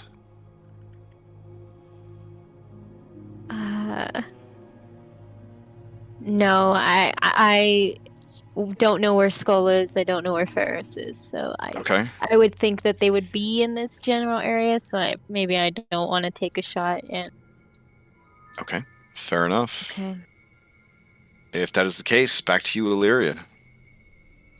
I'm going to climb.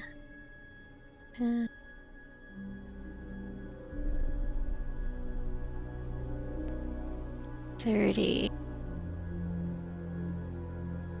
And yeah, I guess I will hold a shot if I feel anything Fair enough. coming up to me, or if I, hear Thorgrim yelp. All right. But yeah. Spencer, to you. Spencer, jeez.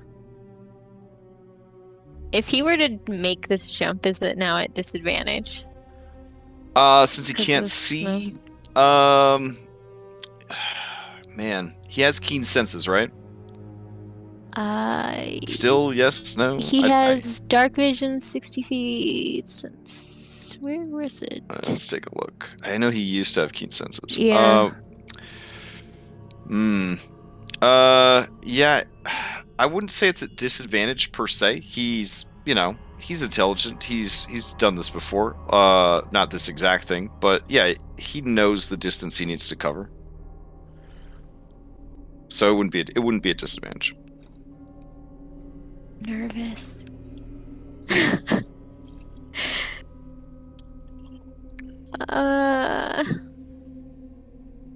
He'll just stay there dodging.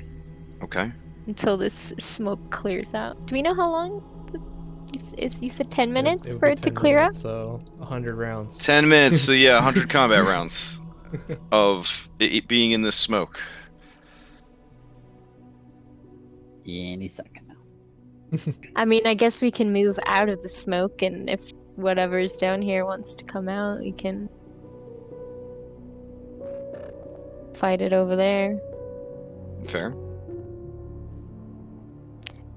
He'll stay dodging right here for.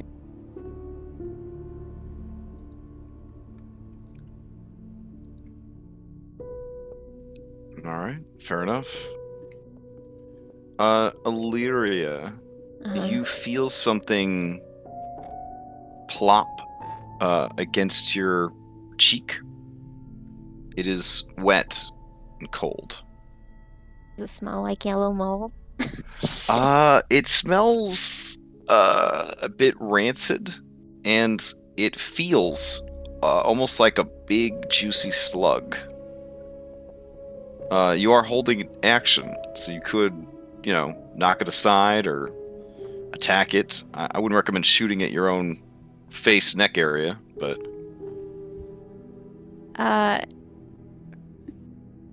It's not doing anything, right? It's just... I mean, it plopped on landed me? on you, and now you can feel it sort of crawling.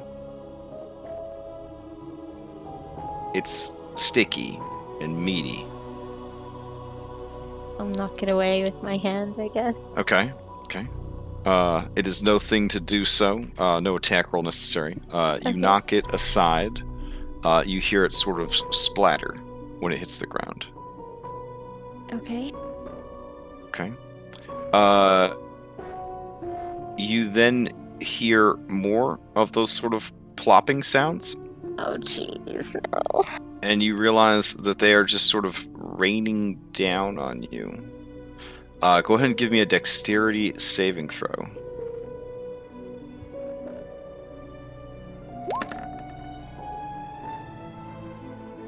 Oof. All right. 17 is pretty good, but it is not enough to hit the mark. I don't know why Stone of Good Luck rolled this 0. Isn't it always supposed to be a 1? Yeah, it should always be a 1. Which should bring it up to an 18. The DC on this is a 19. So DC dexterity 19 saving throw, or take 5d8 necrotic and be blinded and restrained by masses of swarming eyeballs. Awesome. Okay. So here is the necrotic damage as you feel them plop, plop, plop, plop, plop, plop, plop, plop, plop, plop, and then just a deluge of just eyes just kind of like washes over you. Okay. They are clinging to you. Spencer is aware of this happening because of your guys' connection, and you feel that at let's see, at the start of this particular initiative that we're on, you will continue to take that damage until you finally make a dexterity saving throw to rid yourself of them. Okay. Okay. Beyond that, nothing of note. Skull, to you. I'll stop the bottle. Okay. I guess I'll toss it over my shoulder because it was useless. Okay. No, I don't. You hear- I'll keep climbing the ladder. Oh. Okay. So you just tuck it away. Yeah. All right. Eventually, you kakunk reach the top of the ladder. You climb about 30 feet before you hear that clunk. I'll just try and... Feeling around, it feels like there is a circular hatch. Okay. I'll try and open it. Okay. Go ahead and give me an athletics check real quick. I know it's a silly thing to ask, but okay. You wrench it open and find yourself in what might seem to be a familiar passageway. The smoke that has accumulated down there comes rolling up into the passage with you. I will just go. Do you close the hatch behind you, trapping the smoke, or do you let it fill the passage with you? Would that be my action to do so? It would be your action to close it back up. Okay, I don't have another action, so I'll Okay. just keep going. All right, fair enough. I'll dash. There's 30 feet up the ladder, so... And then... 4... 5...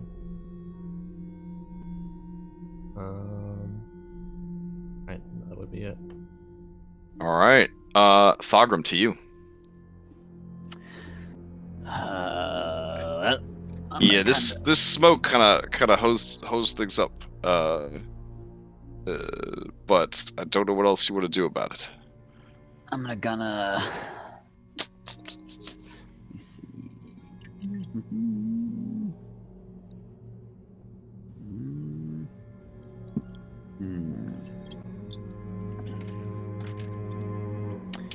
I'm just gonna make my way through the smoke.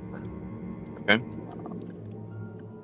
Like slowly pushing around, because like I would have seen like this bridge was here at least. And, Right. Like, the location of the door. Sure. So can I move at like disadvantage to? Like half speed sort of thing. Sure. Yeah. Just to keep my Just to foot make in sure there. you're not, tripping or falling into a deep chasm, that sort of thing. Yeah. I think I'm gonna move to like right here, and then I'm gonna hold my action.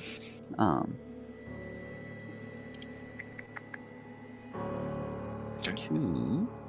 Oh, I should ask, Illyria, are you calling out in distress at all about having a swarm of eyeballs consuming you, or do you just quietly sort of, you don't want to be rude sort of thing? And I think I would let it know that okay. something icky is attacking me, and it does not feel very nice. Would that change your route at all, Thogrum, or? If it doesn't sound like she's like, you know, being if she Wow. says it just like that, you're like, fair. I'll just keep going. Alright. Got it. She's calm and collected. It's okay. Okay. yeah, I mean, if she's not like screaming for like dear life, like Sure. Throgum's main concern is trying to figure out what the hell happened. I don't Okay. think either of you called out to see if we're still there or not. That's the Yeah, that's kind of the, big like- I problem. think we would just assume that you would be there, you know? Yeah. Fair. Yeah, if we Yeah. didn't see you disappear, like We had no other, like, Alright. Throgum's gonna kind of like fish in his hands through like fucking smoke. What are the fuck? But I will let Little you know, ninja I'm bomb not thing falls staying out. here. Like, Um, I haven't heard a dragonborn hit the floor. I think I know what that sounds like, but we need to get out of the smoke. all right, sorry. Let me go back to my turn real fast. Sure.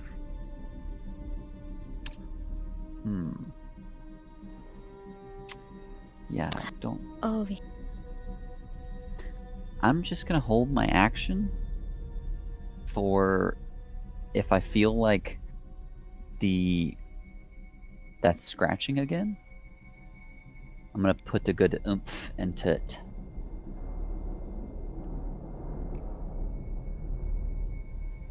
Yeah. Actually, can I hold a? Oh no, can you hold a bonus action? Or just a standard action?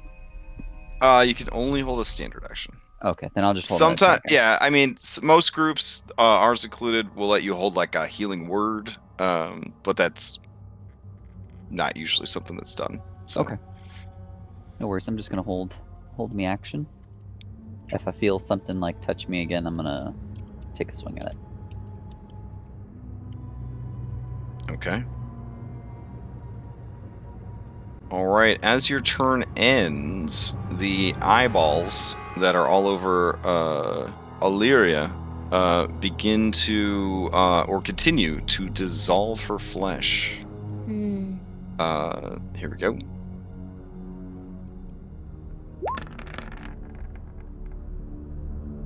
All right, you take 11 more necrotic damage. Okay. All right, Pharos, to you. Oh. Do I get a... Oh, wait, no. Sorry. Never mind. Sorry. Oh, no worries. Yeah, I'll try to. So you said there was a staircase over this way? Mm-hmm. All right. I'll try and go towards the staircase. All right, yeah. So you start heading up the stairs. You see a crumbling landing, and you see where the stairs have completely fallen away. Oh no. I don't think I can make that jump. So like there's just no stairs right here. Correct. It is all fallen away. Great. Just nowhere to run to. You do see the roiling cloud of smoke off to the east. Right. Okay. Well, then I'll just run back. I'll dash. I've only gone, I think, like 15 feet. I've gone 25. So I'll move another 5, and then dash for another 30. And I guess that's it. Okay. All right. Illyria, to you. You can use an action on your turn to repeat the dexterity saving throw, or you could wait until the end of the creature's turn after you've suffered the damage again to make a new dexterity save for quote-unquote free. Did I get So- a save on the one that it just did with this 11? That is it's spending legendary action points essentially Oh, okay, to okay. tack on some extra damage. Yeah, I'll try. Okay. So I can have like 2. All right, trying to get a 19 dexterity saving throw to free yourself from these creatures. There you go. All right. Okay.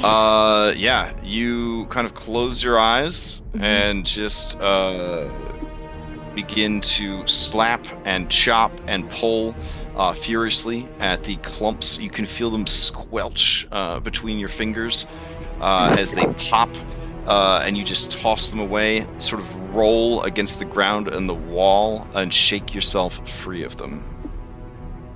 Alright, and I All right, you still have a bonus action and a move. Get out of the smoke, you guys, and Head back whence you came. 30.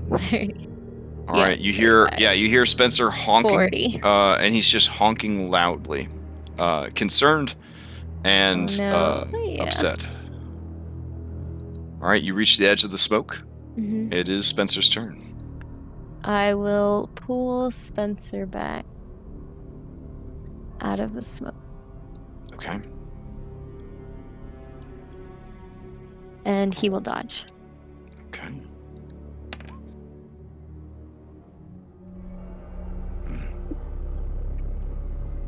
All right. Thogrum, can you give me? Let's see. No, actually, you are good. The smoke is actually shutting down a majority of their spells, so there is that. Thogrum, everything is fine. Skull, to you. Alright, I'll just No, I've seen fog cloud and fog cloud effects many times. They do have a way of sort of shutting down a fight, but it's literally like it shuts down kind of like both sides of the fight. Yeah. It's kind of like throwing up the timeout sign. yeah, maybe it wasn't the best idea, but So these things are limited now to whatever abilities they have that do not require line of sight, or sorry, not line of sight, but sight. So that is kind of slowing them down quite a bit. 35.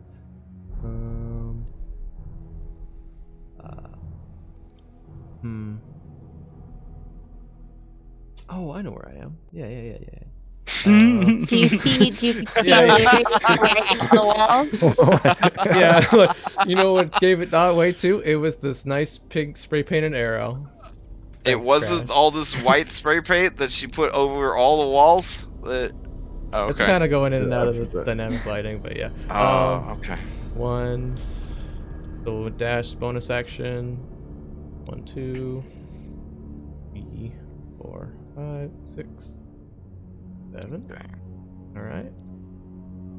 So both the abilities that these creatures would like or are limited to using only recharge on a 6 on a d6.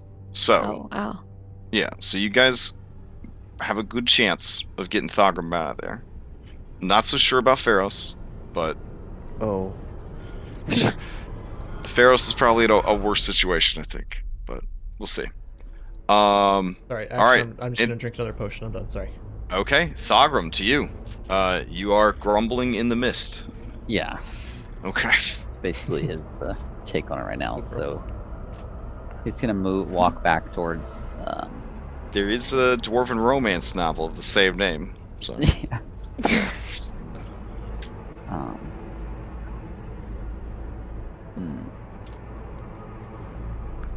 Trying to think.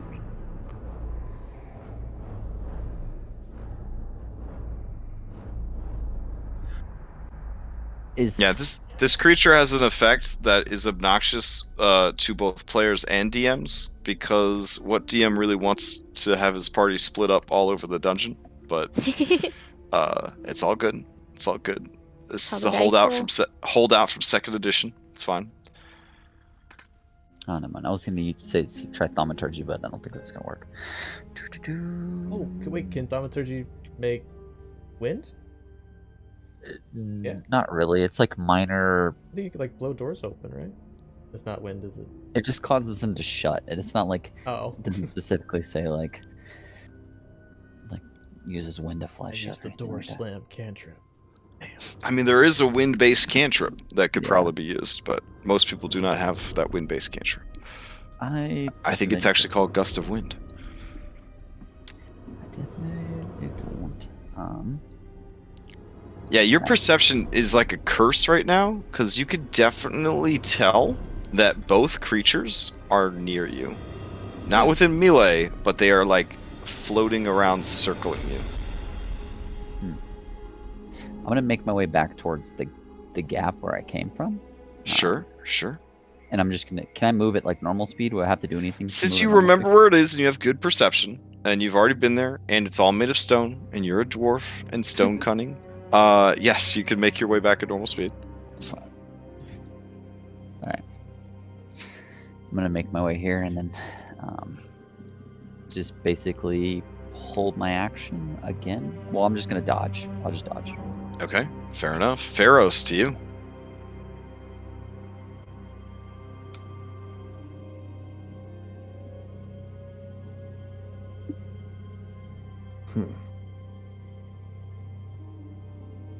I'll move my way over this way.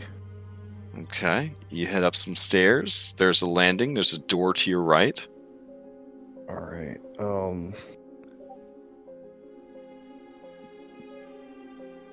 And then I guess I'll dash for another couple squares. All right, you I'm dash back in into into the smoke, and you cannot see now.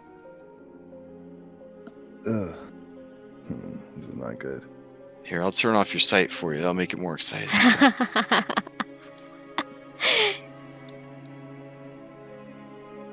Oh man. There you go. What can you see now? I can still see everything. Oh, really? Oh, Do that's you- right. Because we're not using dynamic lighting. Derp. Okay, we're using global light. Yeah, we're using global lighting. Can I like pull the audience real quick and see what should pharaohs do? Oh, but we could just turn your sight off altogether. That might be fun. Good. How about now? Okay, yeah, everything's black now. Okay, sweet. Okay.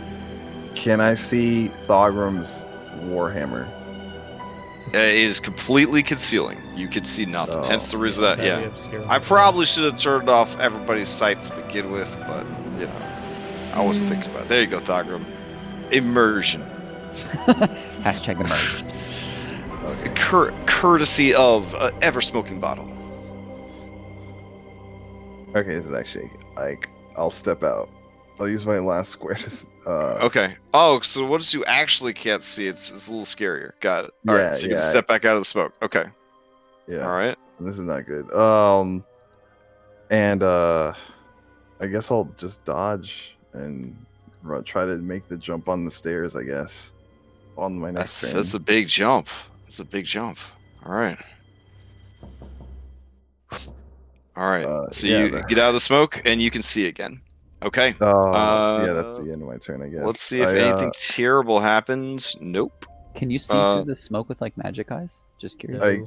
I was trying to like echolocate your magic items, but I can't. Oh, that's what you were getting at. Oh, okay, I got you. It's still blocked Smart. like solid. Maybe Oh, your ghost eyes though. Maybe use I them. don't have those back. I haven't rested yet. Sorry about this. All right, Illyria, top of the round. You can hear Thogram grumbling in the mist closer to you. Oh yeah, he's like slow, like softly. Yeah, like, he's- cussing like. Where's the wily rabbit? God, smoke. You do recall, Ranger senses, that he is heading towards a pit. Yeah. Hopefully he remembers that as well. It's not letting me move. I think I have to refresh. Okay.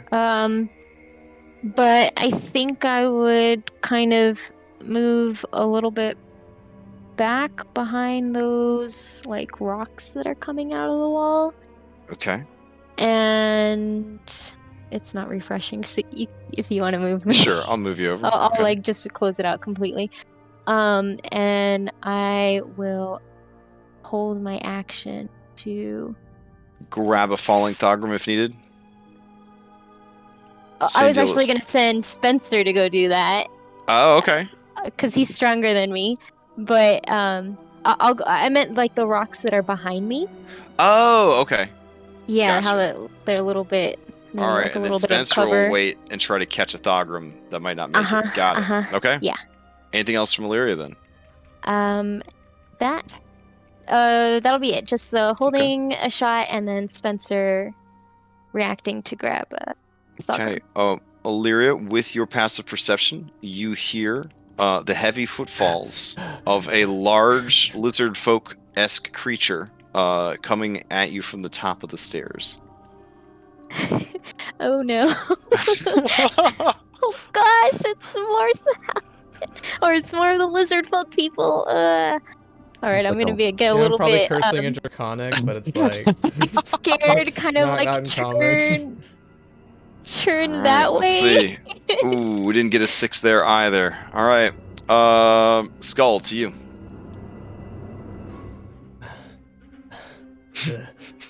I'm sorry. Skull? What did you do? I'm sorry about the bottle. What happened? I thought you were in this. It's real Middle spooky. of- We should probably get out of here. Help. Do I have like sores all over Where's my Pharaoh's? face from like, the? Yeah, like she looks like she got attacked by a really angry octopus. Like there's all these like ringworm marks like all over her skin and her face and her arms. Any exposed flesh, there is like necrosis basically. Where it is sort of almost rotted away a bit. Yeah, I guess I'll. Oh man. I was just waiting for Thogrum to come Okay. out and Pharaoh's to come out. I don't know where Pharaoh's went. Isn't he still in there? Don't know. I'll come up next to you and I will drink another potion. Hey. Right. That'll be my turn.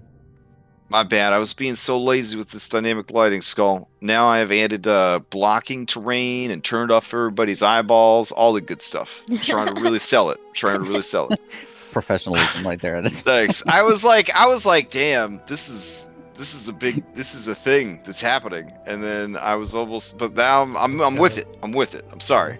I was slacking on you. Okay. That brings us to Thogrum, who is in the dark. Can I move it like half speed? Oh, you could hear, yeah, you hear Spencer. He's honking for you. Yeah. I'm gonna step forward like 5 feet and then like kind of reach my toe out to like feel like the drop. You know? Okay. It's still good. And like once I know where the drop is, all right. The drop is right in front of you. Then I'm gonna back up and then I'm gonna make like a running jump. All right, go for it. And probably fall in the water. Give me that athletics. Here we go. Spencer ready to try to do a blind catch. Doesn't need it. Oh, beautiful. You make it across. Over, Spencer. He honks excitedly when he hears you land next to him. Oh, thank God. Oh, I fucking hate Dragonborn so much. What I see. I swear to God. Spencer honks like he doesn't know. Honk! Like he's just having the same experience that you are right now. Oh, Spencer, lad, let's get out of here, fella. And I'm gonna use my action to. Can I use an action still? To dash, yeah. I'm gonna kind of like dash forward. Sure. Once you get out of the smoke, your vision is restored, and you can see your allies. Skull got out of the smoke way before you did. Son of a bitch. When he looks at Skull, he's gonna point at him like. I'm sorry. You don't get spells casted. You get fire wisdom saving throws on a regular basis. That's kind of a reflex now. Pharos, you watch the roiling, ominous cloud of everlasting smoke. It dares you to enter it. Oh my gosh. Alright. I'm out of spells. And I'm out of spell charges.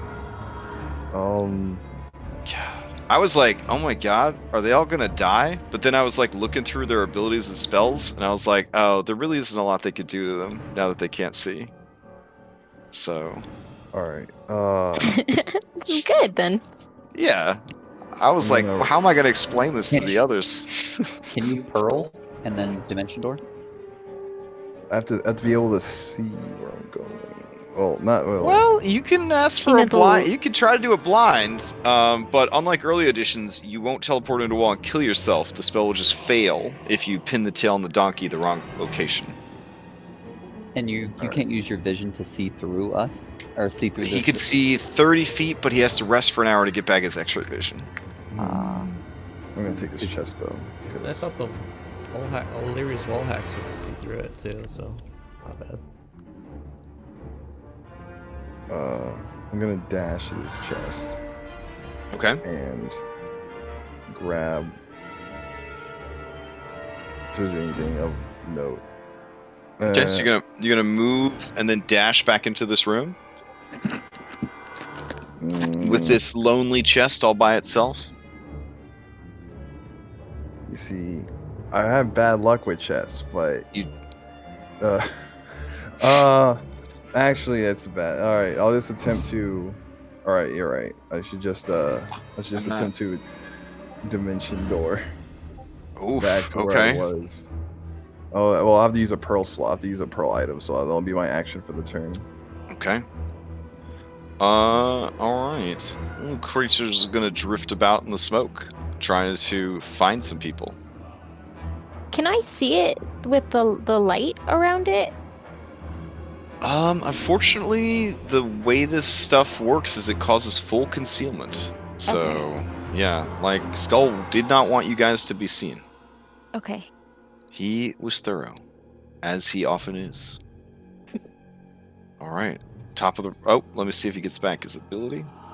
We want a 6. Oh, that's the opposite of a 6. All right, Illyria, to you.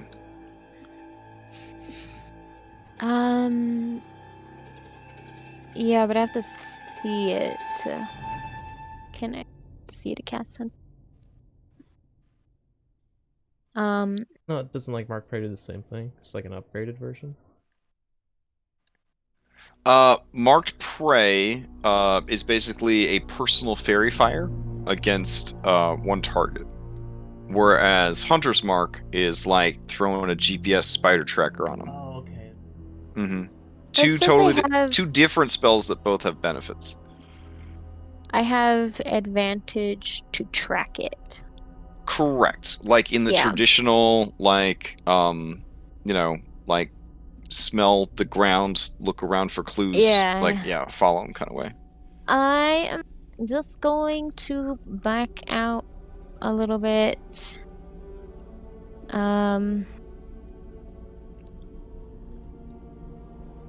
To here.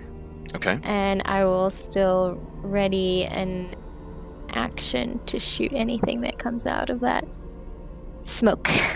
All right, fair enough. Spencer, at the still in the smoke. Do you want to go back with your friend Spencer? Yeah. Let's pull Okay. back. I'll turn back on his vision so he could see. Was that? Do you know how much movement that was? Yeah. Hold on. It Sorry. was 35. Okay, so he'll go 40 right here, All right. and he'll dodge still. Okay. Let's see. Nope. Okay. All right. Skull, to you. All right.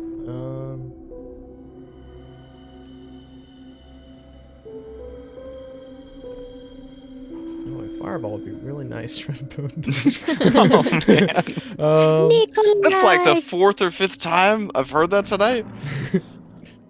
Let's see. I don't even know. Yeah, I guess I'll just hunker back here and I'll try and hide.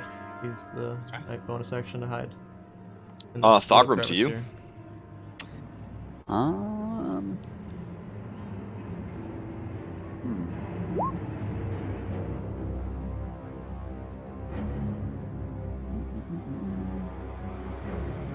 Beacon of Hope lasts for 1 minute. Okay.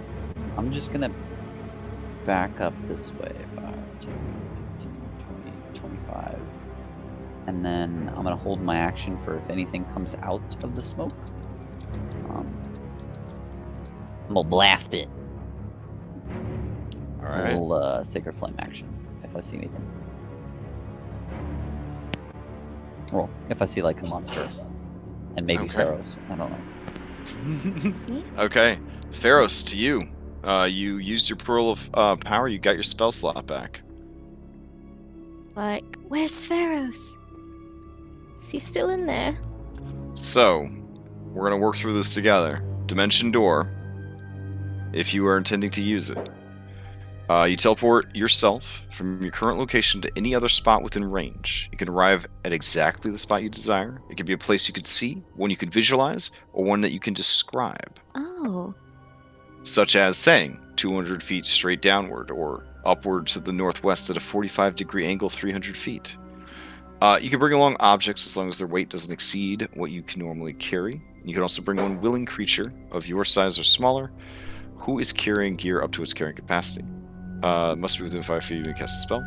If you would arrive in a place already occupied by a creature or object, you and any creature traveling with you each take. Oh, this one does actually mess you up. 46 force damage, and the spell fails to teleport. All right. So Would he- where would you like to go?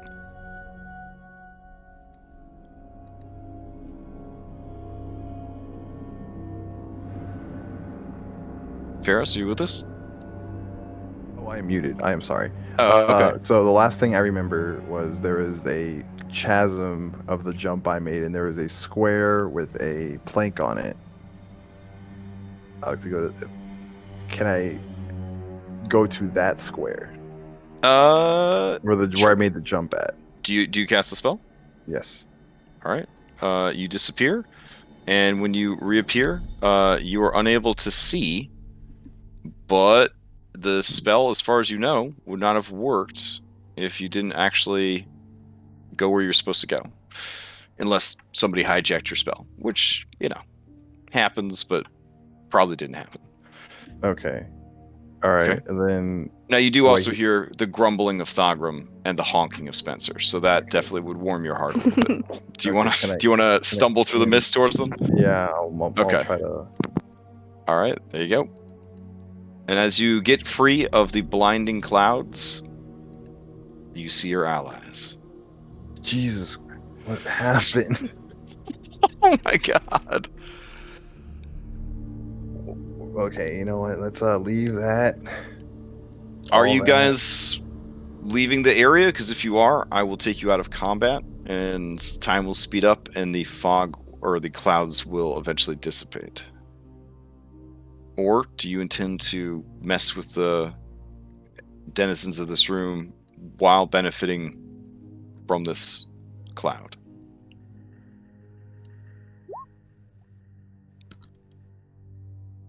I mean, I could try to banish them, but I don't know if that would. I don't know that there's anything we can do at this point, maybe, but Until maybe 10 minutes pass by. Okay. maybe we just go take a long rest somewhere. My best idea was to try to banish one of them, but they seem extra planar. It's good for banishment. Yes. Yeah. If you can hold it for the Would- minute. You guys want to regroup and then let the cloud disappear, or what's the plan? Do I take you out of initiative or leave you in? I mean, we pretty much have to drop initiative, or we're going like 100 rounds to this. Right. Yeah, Yeah, at I least was- to wait till this stuff goes away. Yeah, I mean, Alright. maybe we hold off at the. Combat ends, and tick, tick, tick, tick, tick, tick, tick, tick, tick. The smoke clears. Oh, I should have taken checks to see if I could hold concentration, right?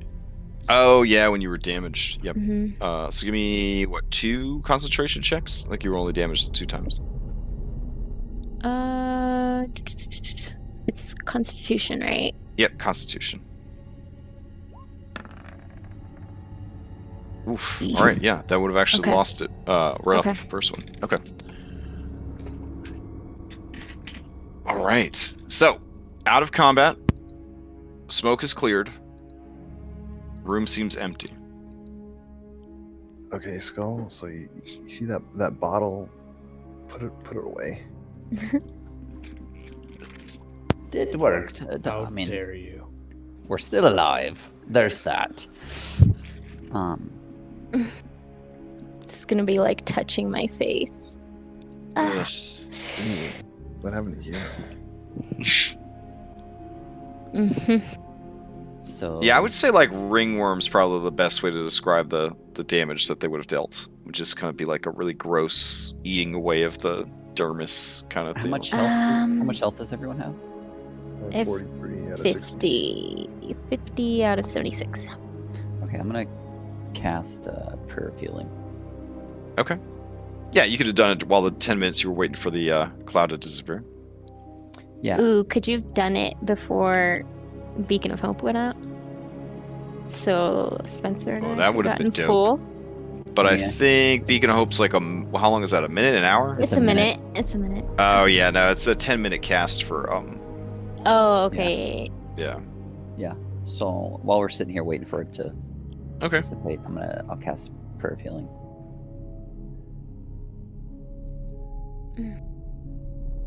So give everybody 12 hit points. Oh wait, can I even get anything back as necrotic? Yeah. It's Okay. it's just flavor of damage basically. Okay.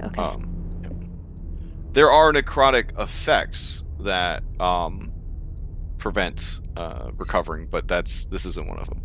Okay. So 12 hit points. Alrighty.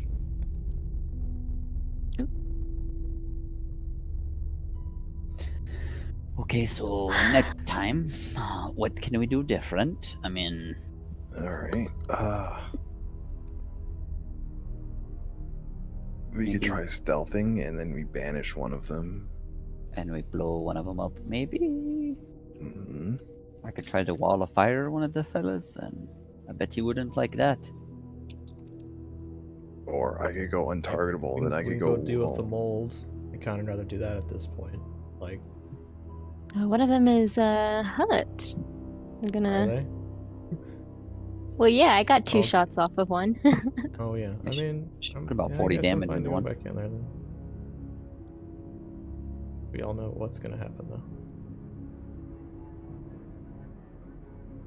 What's gonna happen? They're gonna make me make a wisdom saving throw, and I'm gonna fail it. Oh, and then start murdering everyone? Yeah, probably.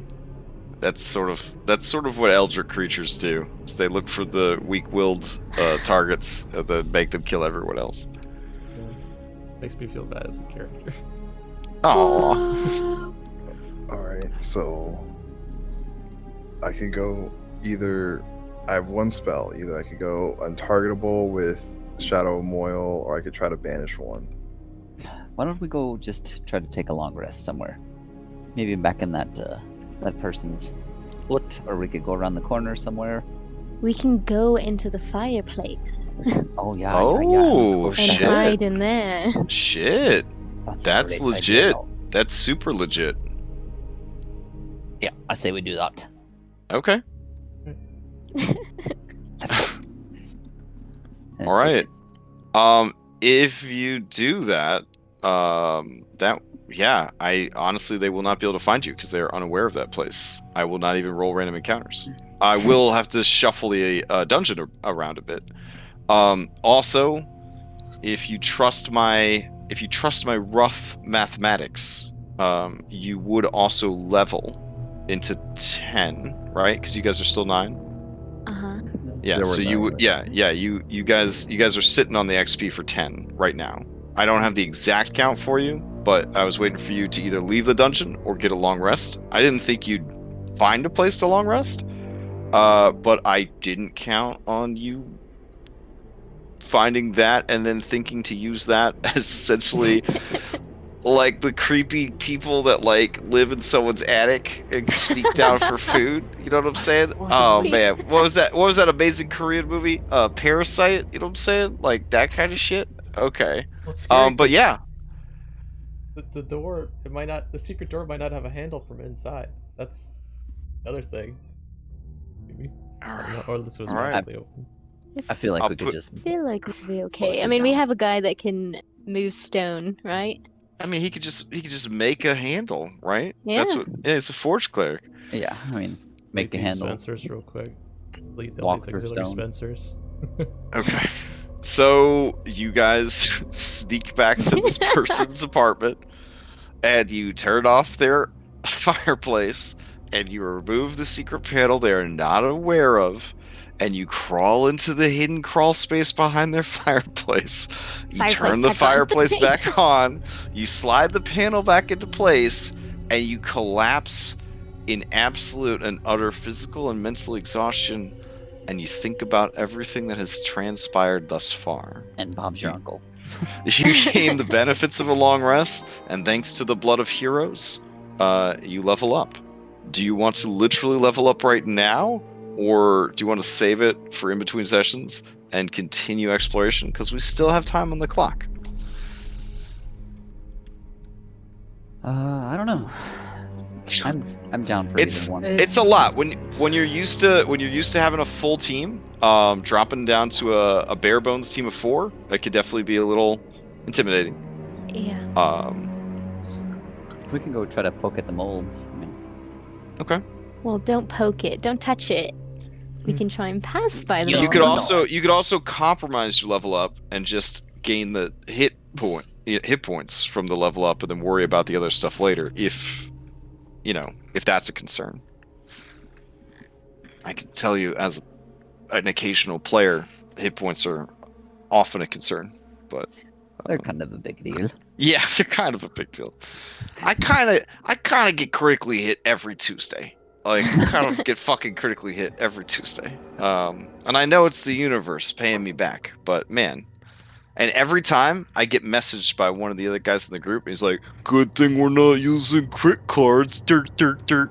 Yeah, it's like, thanks, really? thanks. Yeah, Conti. Every time, Oh my every God. time I get a crit, he messages me, "Good thing we're not using crit cards."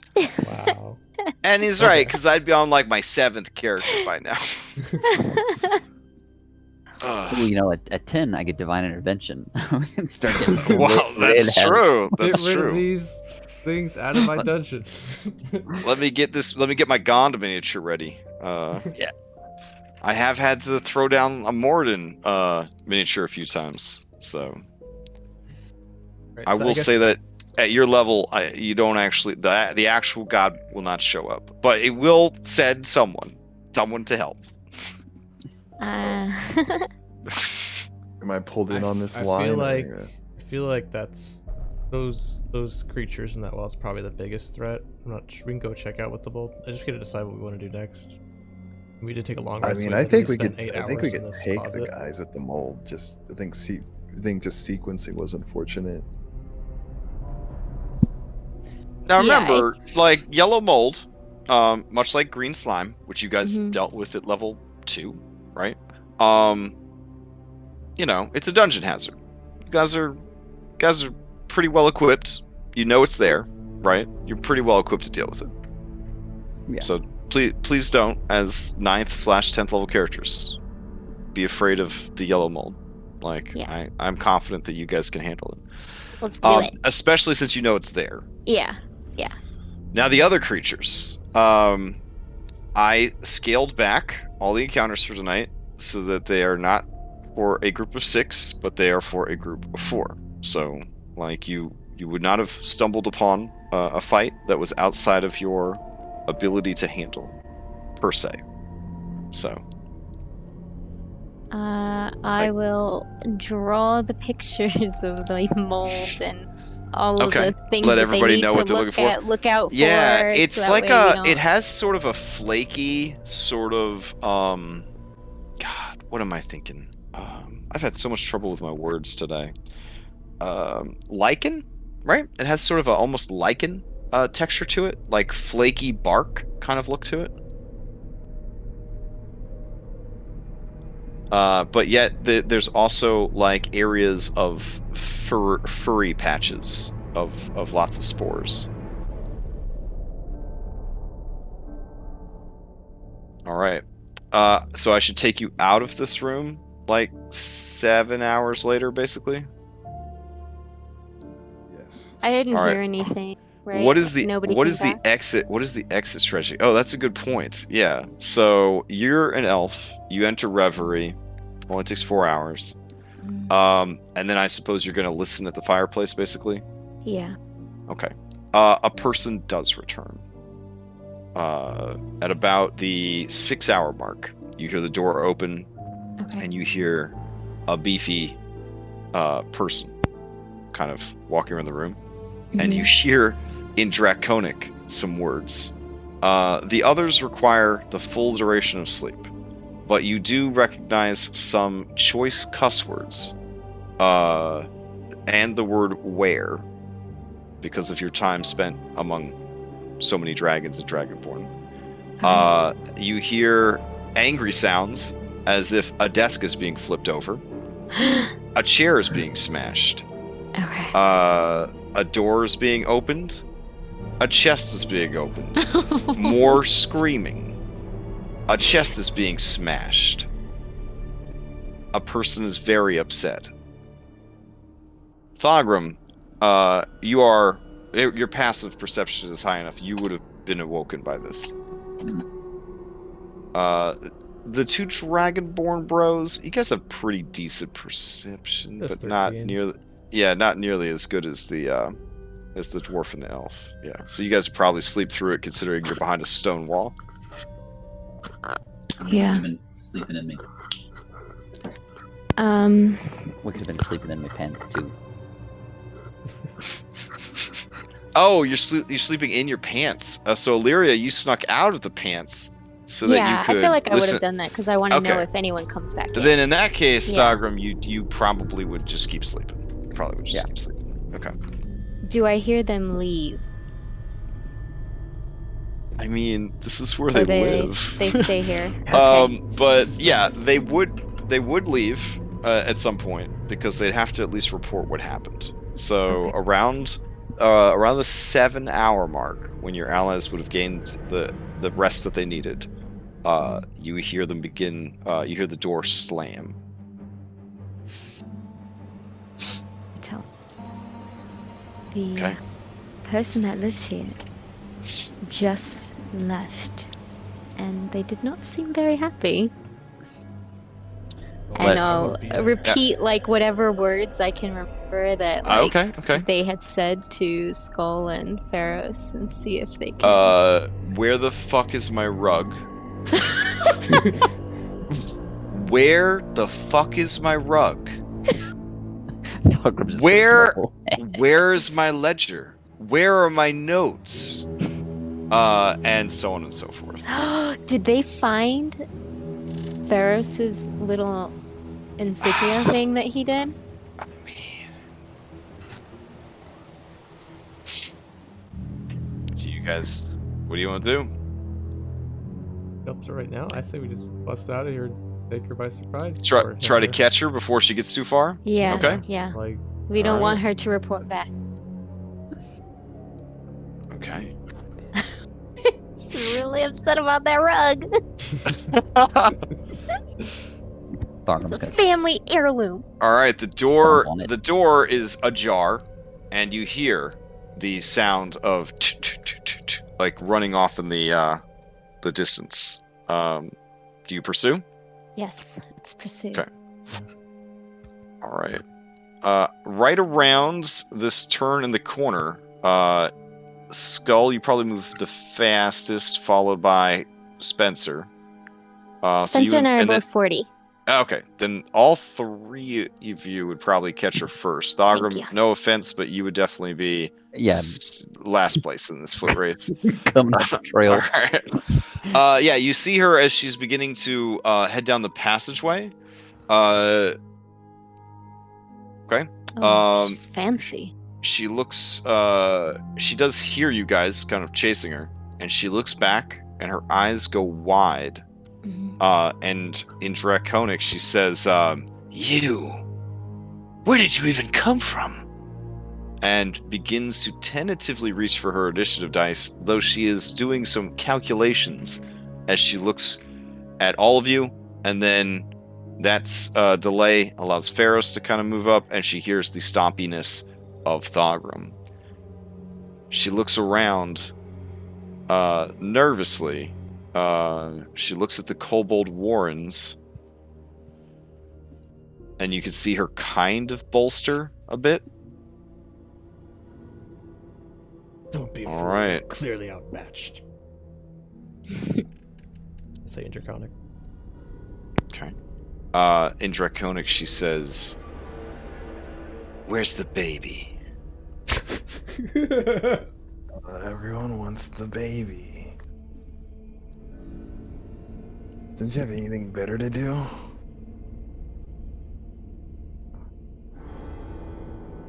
I don't remember where the baby is, but I would tell her.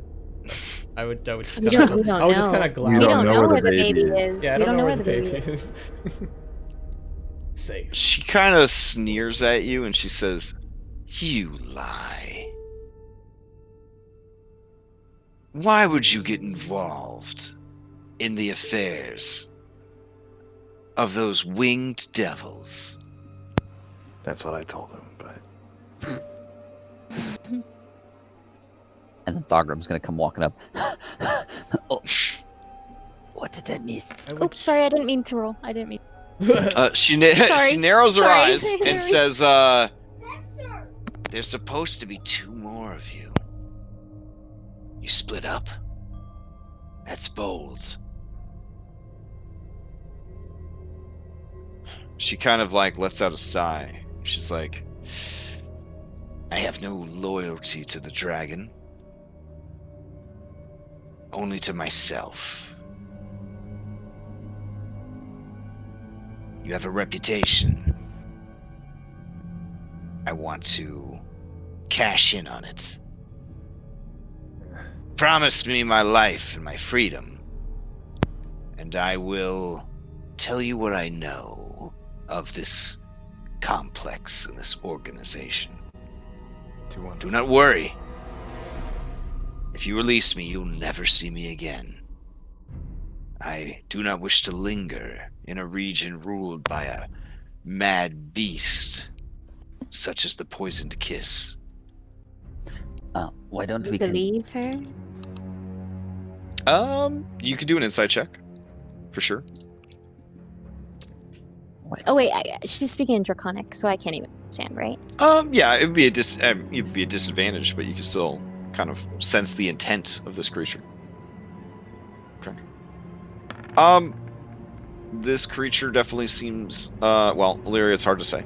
Pharos, she seems like an opportunist who realizes that she is not going to get out of this. If you had the magics to get past her and then get past her again, you could tell that she's doing some fast math and is kind of, doing the lady with the math equations meme, and is not liking the results. all right. So I can see where you're coming from. Nalaric, is it? So we don't like the poison kiss either. We're trying to. She brandishes the piece of paper that you left your sigil on, and she just like hisses her disgust, and then takes the paper and spits acid on it and throws it on the ground. Oh, don't be mean. Well, that's just unnecessary. Why did you even do that? I look back at him. Hey, it's friendly, noble ribbing, you know? It's like she left your stuff out, so I get to tag it. All it did was alert me that you were still here and that you were responsible for robbing me. Yeah. That's kind of the point. But You're smart. I don't know why Listen. you get tangled up in this. We can't talk here. The kobolds are blindly loyal. Let's go back to my apartment and discuss it behind closed doors. Okay. You can trust me, because there's no way I could kill all of you before you kill me. And what would be the point of dying if I couldn't kill all of you? I'll pat Skull on the shoulder, be like, probably Yeah, good idea. I moved to let her pass. Strategically, I'd have to kill this dwarf first, and from what I understand, he's mostly unkillable. And by the time I did kill him, I'd be dead from crossbow bolts. I'm sure you two Dragonborn would do something, but nothing noteworthy that I've heard of. I guess this one's good at wrestling.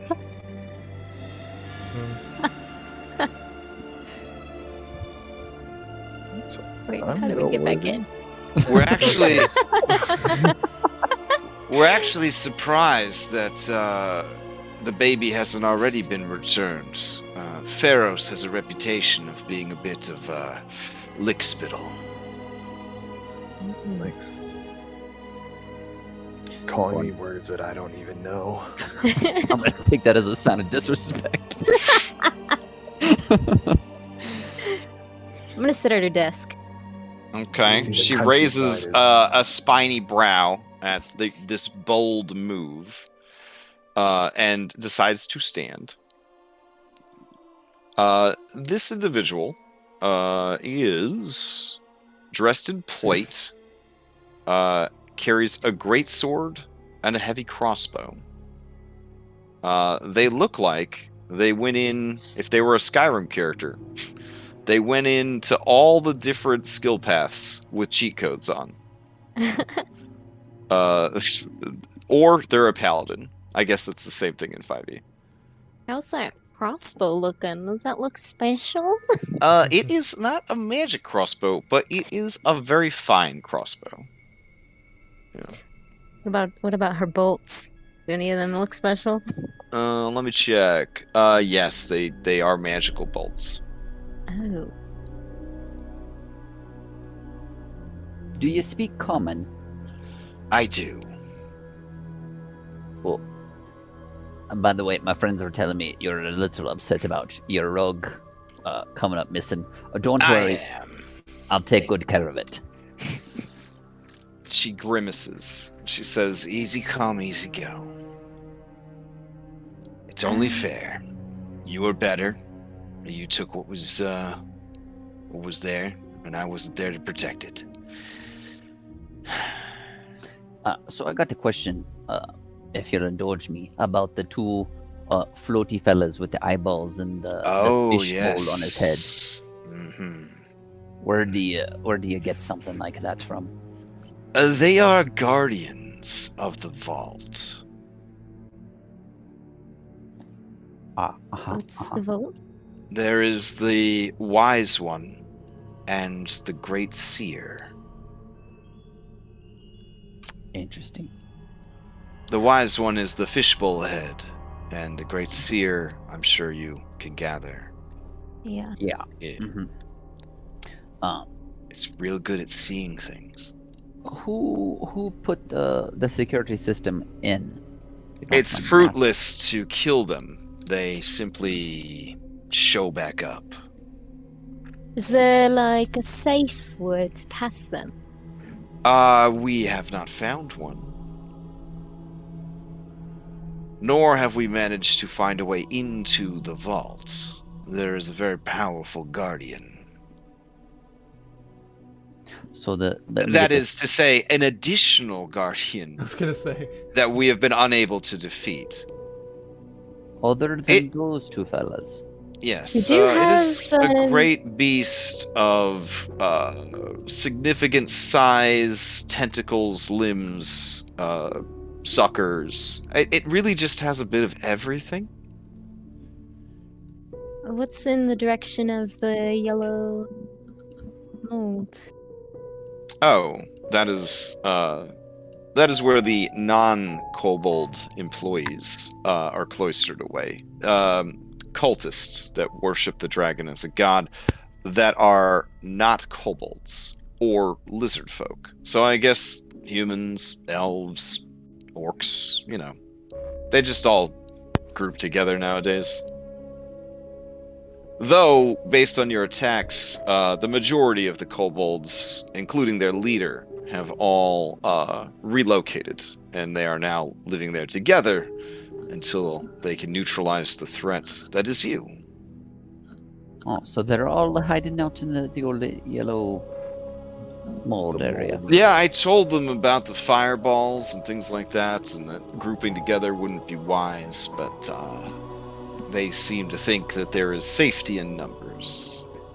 Do the guardians do they attack your kobold friends? They do.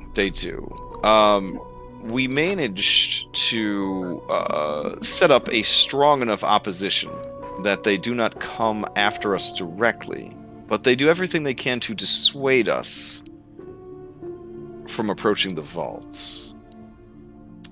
Aha. And do you guys have any merfolk as prisoners? Not anymore. Someone set them free.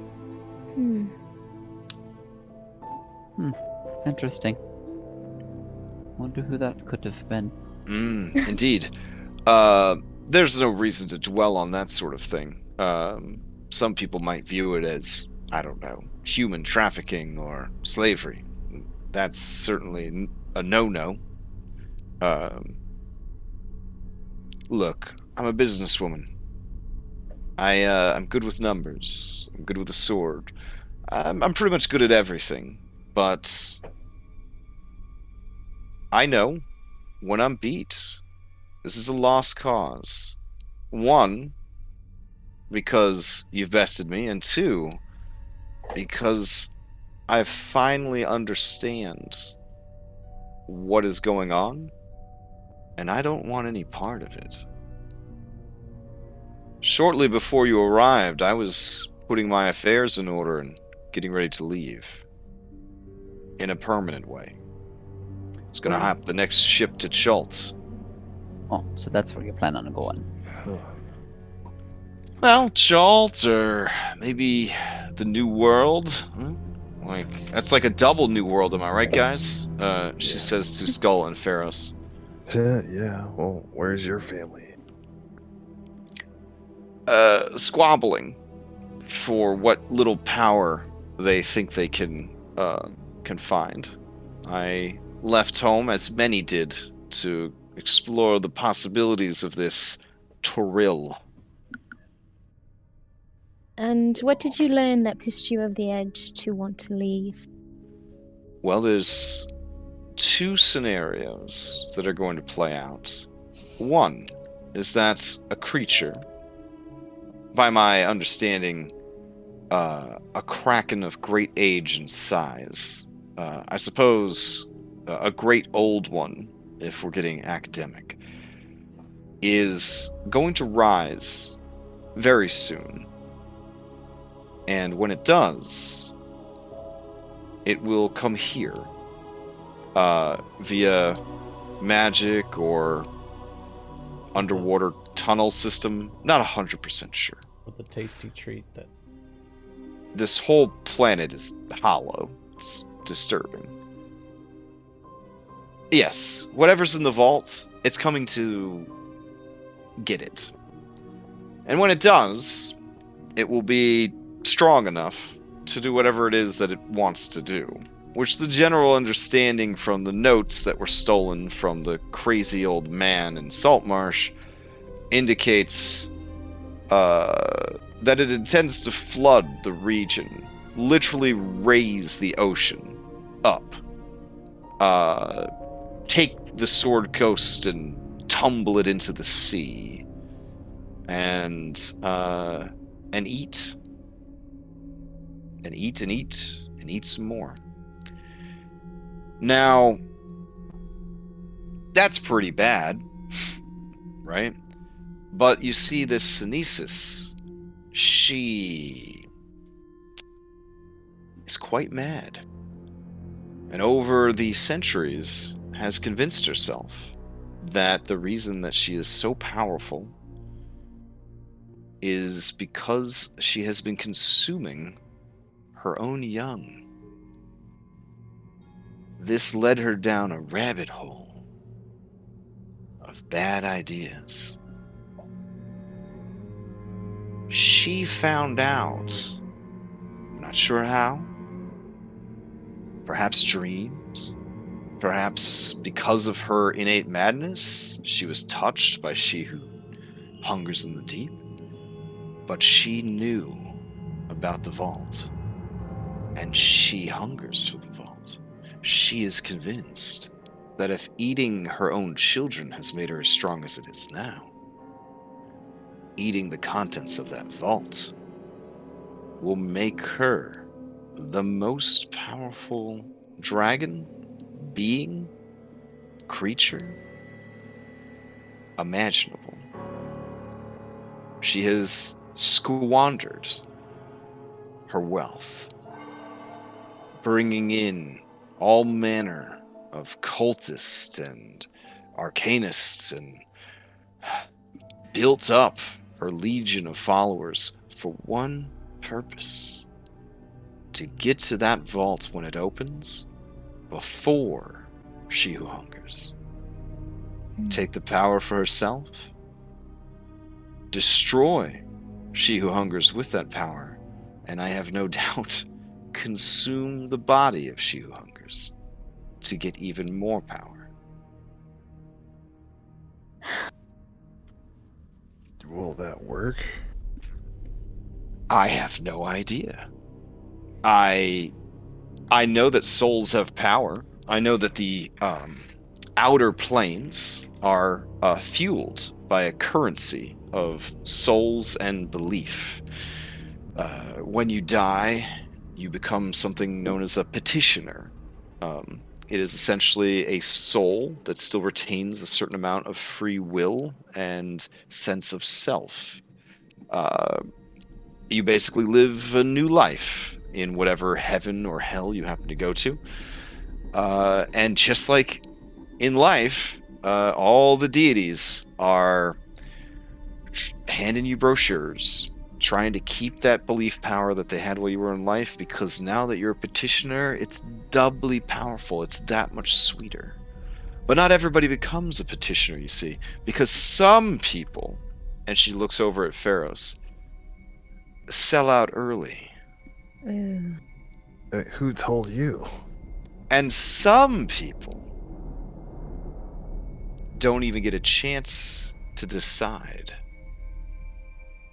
Like all the souls trapped in that vault. They are raw cosmic energy. They are the fuel of the multiverse. So, which side were you planning on being? Oh, I was just trying to get rich. Which, I mean, you know, Hey, wasn't going as well as it could, but I hear you on that. Yeah. look, I thought I would play on the dragon's vanity.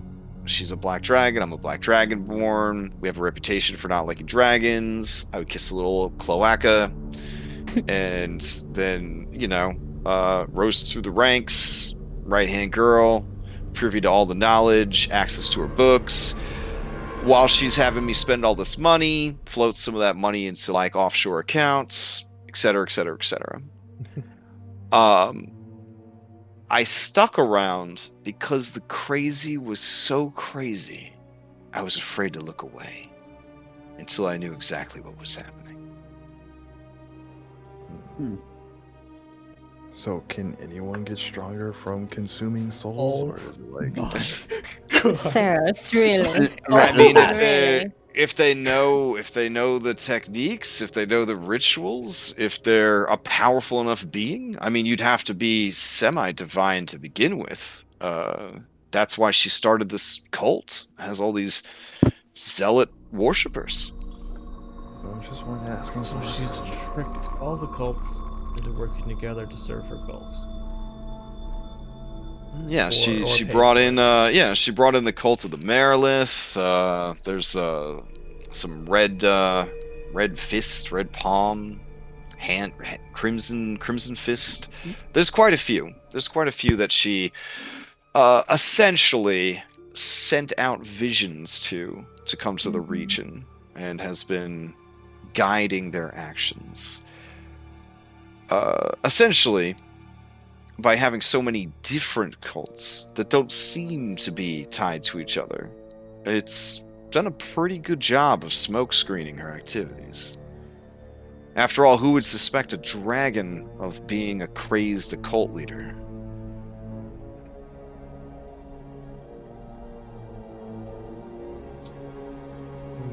Plus, there's that whole shell corporation I set up for her when we, sent agents into the town and took over that one noble's household and Soul replaced a Wars? lot.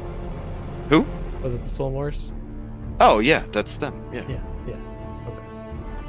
Another Yeah, check, so that's another been check mark that's here. yeah, that's been our inside. That's how we knew that Hammy Oaks or whatever, Oakham. That's how we knew that he was the guy that had all the information that we needed. Right. Because that idiot just gathered it all into one place. What was your plan concerning the mage? What if he got involved? Oh, the Mage Kelladek? Yeah. He's been dealt with. Oh. Do you mean dealt Oh, I mean, with? he overplayed his hand. It's too bad. Yeah, you see, he from what I understand, there's another Kraken. Well, there's several Krakens. I can't believe there's so many Krakens on this planet. That's probably because they don't have enough dragons. You know, like back home, we only really had to worry about dragons because they kind of wiped everybody else out. All the other big monsters. All right, so there's a Kraken in the south seas of the Sword Coast. Small, kind of looks like an octopus. I guess small by Kraken standards. Only like the size of a small galley, right? Slarkethel? Oh, no. That's the big one. That's the one that controls the North Seas. Cricklux. That's the southern one. Yes. So the one in the north is old enough, big enough, strong enough that this guy Kelladek, he thought that he could coerce it into fighting She Who Hungers in the Deep so that he would have enough time to come down and grab the souls for himself. Yeah. But as it turns out, there was a wayward Thayan princess hiding out in Saltmarsh. The Red Wizards of Thay, they're like a wizard nation, I guess. So they were looking for this girl, and I kept my ear holes to the ground. I found out about it. I tipped them off. So she got involved, and then it turns out that this Kelladek had basically leveraged a bunch of power from like the Red Wizards without actually being a Red Wizard, so they were very disappointed in him. Then he went and kidnapped this Slarkariel or whatever's baby and was going to use it to coerce Slarkariel into fighting for him. Now, apparently, Krakens are real sensitive about their babies.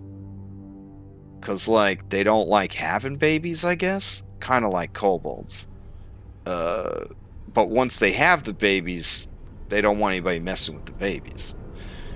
So, yeah. So this lady, to prove herself to her people and get back into their good graces, she went and rescued the baby, which freed the Slarkariel guy from his obligation, and him being a Kraken, an Archmage, a living god, a cleric of Umberlee, the Chosen of Umberlee. There's kind of a lot on his resume. He just wiped out. Yeah, he wiped him out. He's done. He's done skis. The town is doing a big cover up right now, because some people worry that if anyone finds out that Kelladek's not around, then the town will be vulnerable.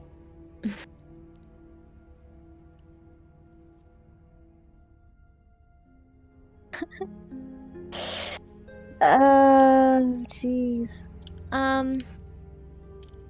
But hey, on the bright side, if you do care about this town and doing something, you don't have to worry about, you don't have to worry about Kelladek. So there's that. How long has this fella been gone for, you say? Which fella? Kelladek? Oh, gosh. Couple weeks now. Oh.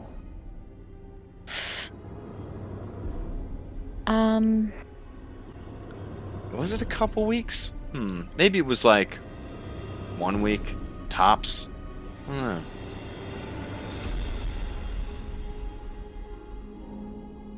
couldn't have been more than 20 days. It's hard to pinpoint exactly.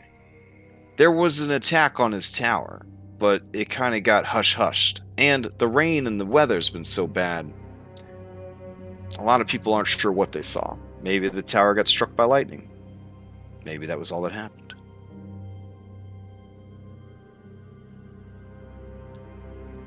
Oh. But anyways, if you want to bring down that corrupt family, I mean that's all in my notes or whatever. So. Oh, these notes. Oh, I kind of pulled Yeah. them out. Yep. Yeah. Those notes. Yep. Those notes right there. But honestly, you seem like really good people, and I'm really sorry about that, because I get the feeling that you're not just gonna leave, even though you probably should. Well, yeah. I mean, there's Can't let the world flood. It's not the world, it's just a part of the world. This planet is huge. And it's not run by dragons from like corner to corner, top to bottom. Like, these people have it so good, and yet they still complain all the time. This is a world where, like, mortals can actually do stuff, make a difference, not have to constantly fight an endless battle against draconic oppressors. Well, yeah, I want to, Yeah. knock So out why- a few dragons, and it seems like it'll make the world better if Poison Kiss isn't around.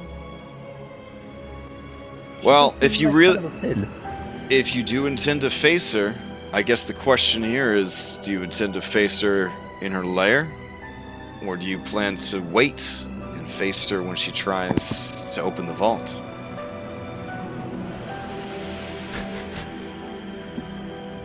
Both sound like equally terrible ideas.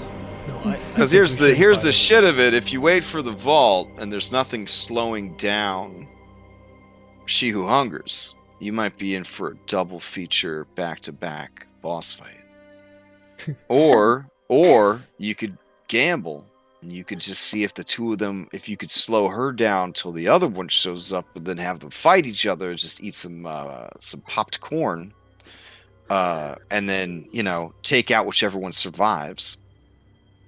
What if we open the vault and just release all the spirits? Oh wow! Well, then you just have two really pissed off, very powerful creatures to deal with. But we were gonna have to deal with them no matter what. But from what I understand, the vault will only open when the vault opens. Even She Who Hungers can't open it sooner than it's meant to be opened. And when's that? If I tell you the date, it will initiate a campaign countdown timer.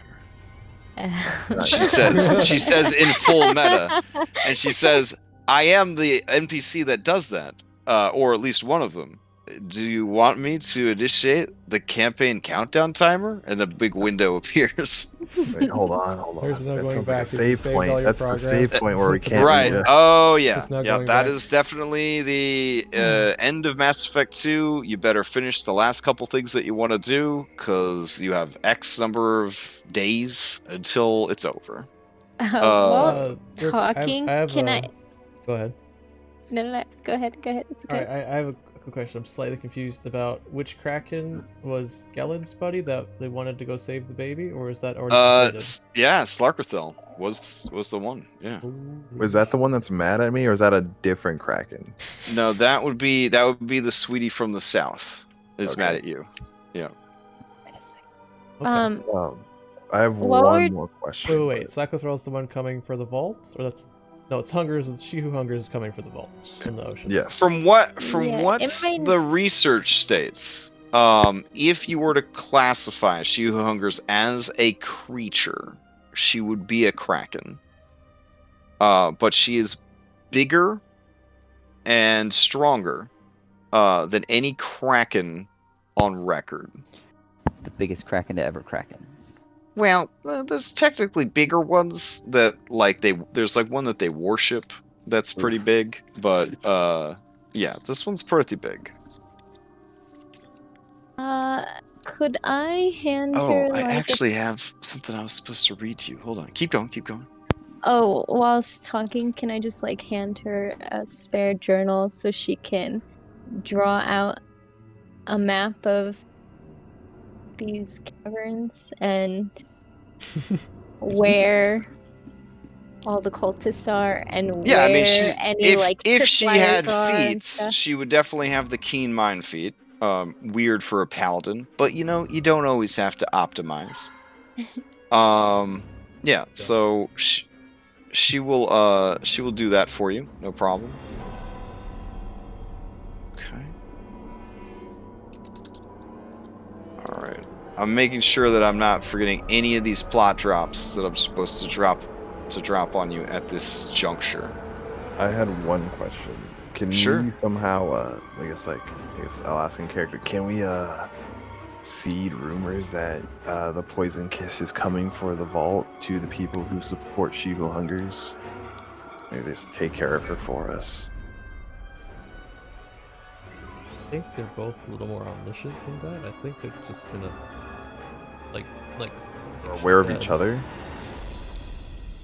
Yeah. Well, I imagine. mean, they are both technically living gods. So there's that complication, for sure. You can try anything. But as far as what Naxora's opinion on the matter is she's like, I've only gotten as far as I have, bamboozling her, because I don't really lie to her about the important stuff. I don't try to deceive her. I've been skimming money, like, out of her accounts that she herself has been bankrupting. I mean, as far as I could tell, I was just saving those sweet golden dragons from extinction. But when asked questions, I would answer honestly. She's a spellcaster. She can reach out with sendings and clairvoyance. She has the ability to scry on things. She receives visions. She's powerful. As far as She Who Hungers, I mean, what else is there to say? It's an ancient creature that sleeps at the bottom of the great sea. I mean, from what I understand, this Slarkrethel didn't want to fight this creature, this Anguililisis.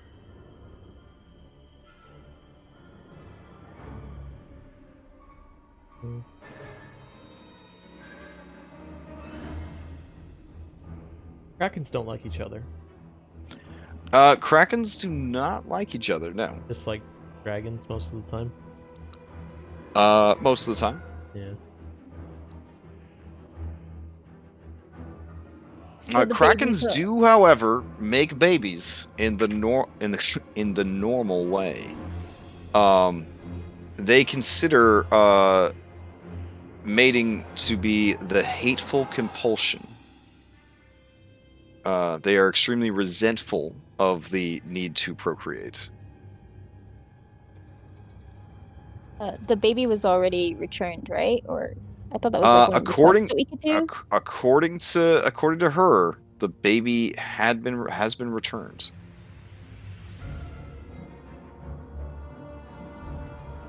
So, what's left on our list of possible quests? Was Maybe the baby hasn't been returned. oh.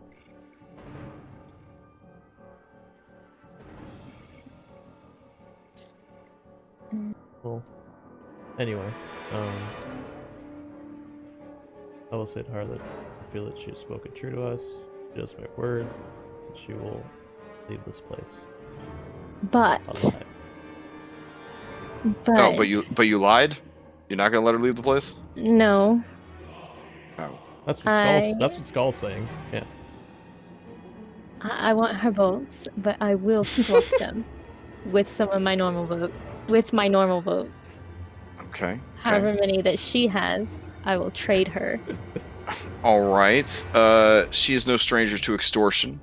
She hands over her 20 flaming crossbow bolts. Sweet!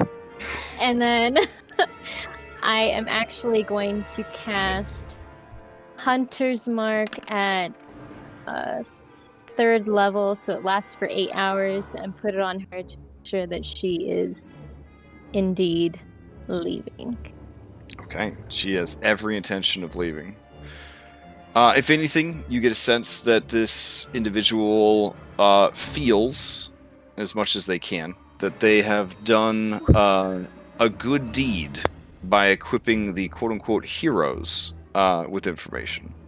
So if you do somehow make things right, they'll kind of feel like maybe they played a small role in that, you know?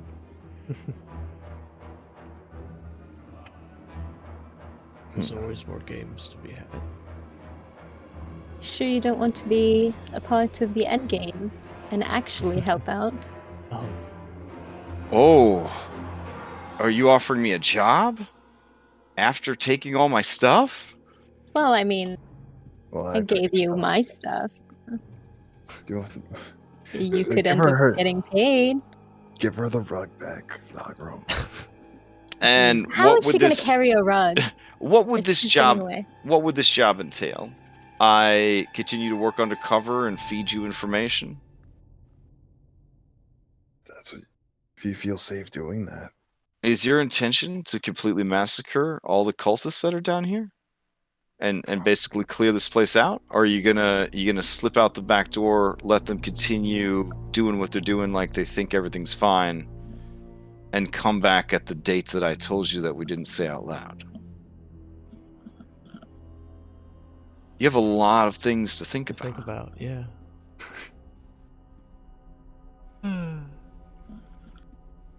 Do we have a week to figure it out? pretty Uh, much. We're over yeah. We time, didn't but- start the clock, right? Right? Oh no, we didn't okay, start the okay. clock. Okay, Yeah, okay. you guys will have the option to do so. Yeah. I So feel like Turi and Nick should be a part of that decision making. So regarding Baby Kraken, it worked really well narratively for the other group, and what they were doing. So like, they ended up doing that, and you guys ended up doing this, and so, you guys actually ended up doing quite a few things that they didn't do.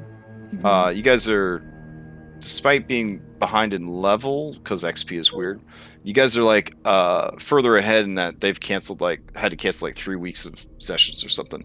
So they are like a bit further behind in that way. I just kind of felt like there was enough other stuff to focus on for you guys that I didn't want you to be bogged down with so much stuff, especially since you're dancing around all of this stuff that's going to trigger the campaign timer. Right. So yeah, so it seemed like a good one to sort of take off the plate, which, don't get me wrong, it would have saved me a bunch of time because I could be like, hey, just use the same exact content I used for the other group, and just recycle it. But I felt like narratively, it would sort of take you guys away from what you're already focused on. Yeah, because Which- I guess yeah. did they ever figure out about like, oh, the town put all the people down in the, or like the stuff we found in the mine, with the letter and stuff about Saltmarsh. They have done a lot of things different than you guys. It's been very fascinating to see how things started and where things are now. So all I'm saying is that you guys have closed out quests that they didn't do, and in this particular instance, I did decide to close out the Baby Kraken one, because I felt like it was handled. It got wrapped up in their part of the narrative so well, that it didn't need to like muddy the waters of your guys' narrative, because you're already dealing with this like crazed dragon and the baby from that dragon and all that, and it kind of just felt like too many babies at that point. So that's why I kind of like had that one sort of get resolved. So I hope there's no hard feelings. There's still plenty of things that need to be done. and plenty of things left to do. You are still technically in the middle of a pretty big dungeon. Yeah. So there's all that to address as well. Okay. Okay. So, on that note, I guess we can leave off here. You have left markings for your allies to follow. You're really not that far away from where you first started all this.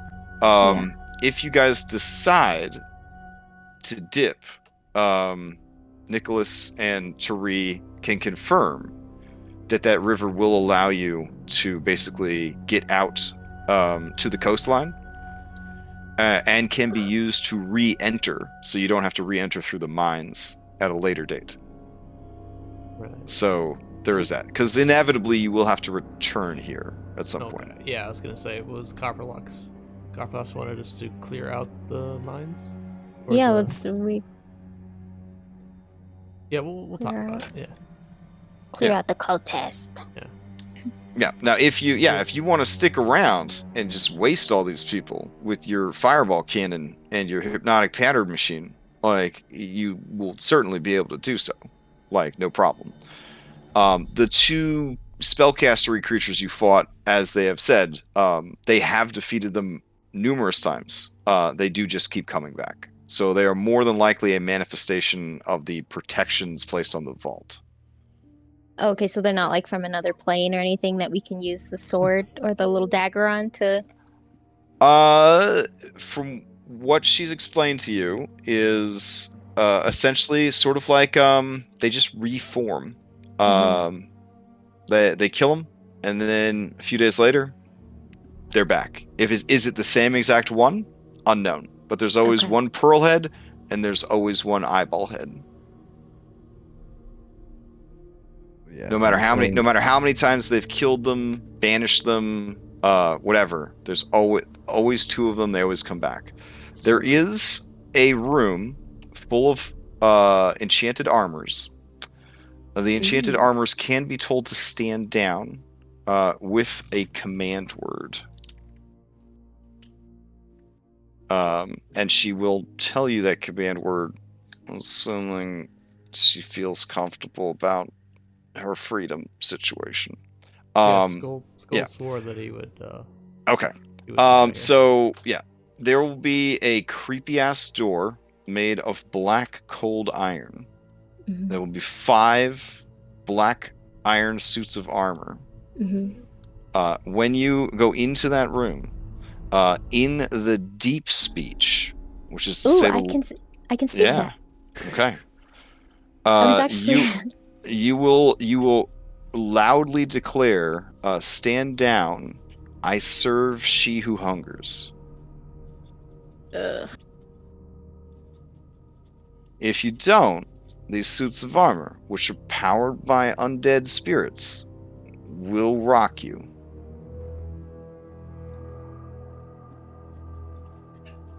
Now, beyond that door, which will also open on with these same words, which, by the way, were in Oakham's notes. There is a passage. The passage leads to a room. In the room is a statue of I'm guessing what they think, or what the human settlers or the dwarven settlers or the humanoid settlers thought Anguillosis might look like. In that room, an eldritch horror beyond your wildest imaginations will appear, and it will fuck you up. But it guards the entrance to the vault.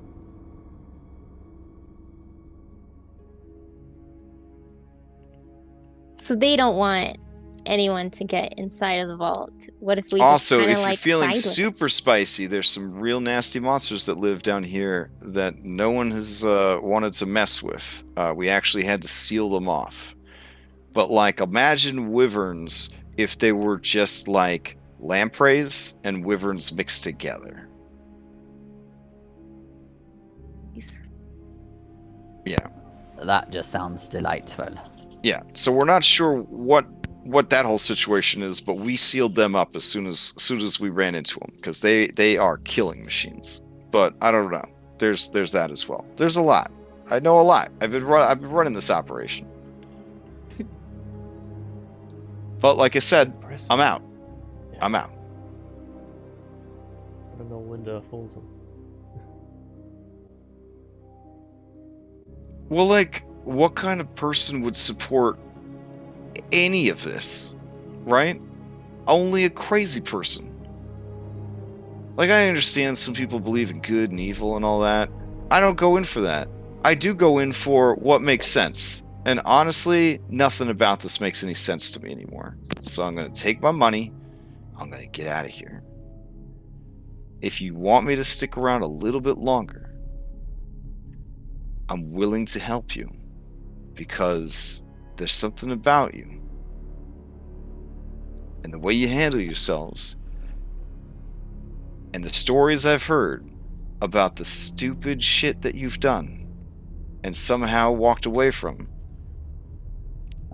it makes me feel some kind of way. Like, hopeful, I guess. Do you want to deal with these cultists with us? Oh, like turn on my own employer? We'd have to kill every single one because I can't have that getting out. I don't plan on That's leaving pretty here. much the plan. I don't know. All right. That sounds fine. That sounds fine. Okay. I'll offer her a handshake.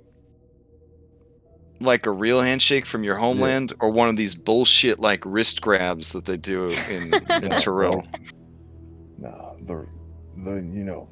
Oh the man, one, she wiped away a tear. She wiped away a tear after giving you a real handshake from the real world. Is that from what is it called? A beer? It's yeah, and Yeah, she beer just handshake. kind of she tears up. She's like, sometimes I miss home so bad. I do too. But this is, for as much as I care, home now. And we're all doing our best to protect it. It's weird. It feels weird. I don't like it. All right. On that note, we will leave off. We can inform the others that you guys have reached level 10. I will get the XP officially posted this week. And you can either fill them in or let them listen/watch to get filled in. Because there was some plot drops, I guess. A couple plot drops in this session. And then you guys can make an informed decision about what to do next. Do you finish clearing this area? Do you retreat from this area and focus on other stuff? Like, what's your next move?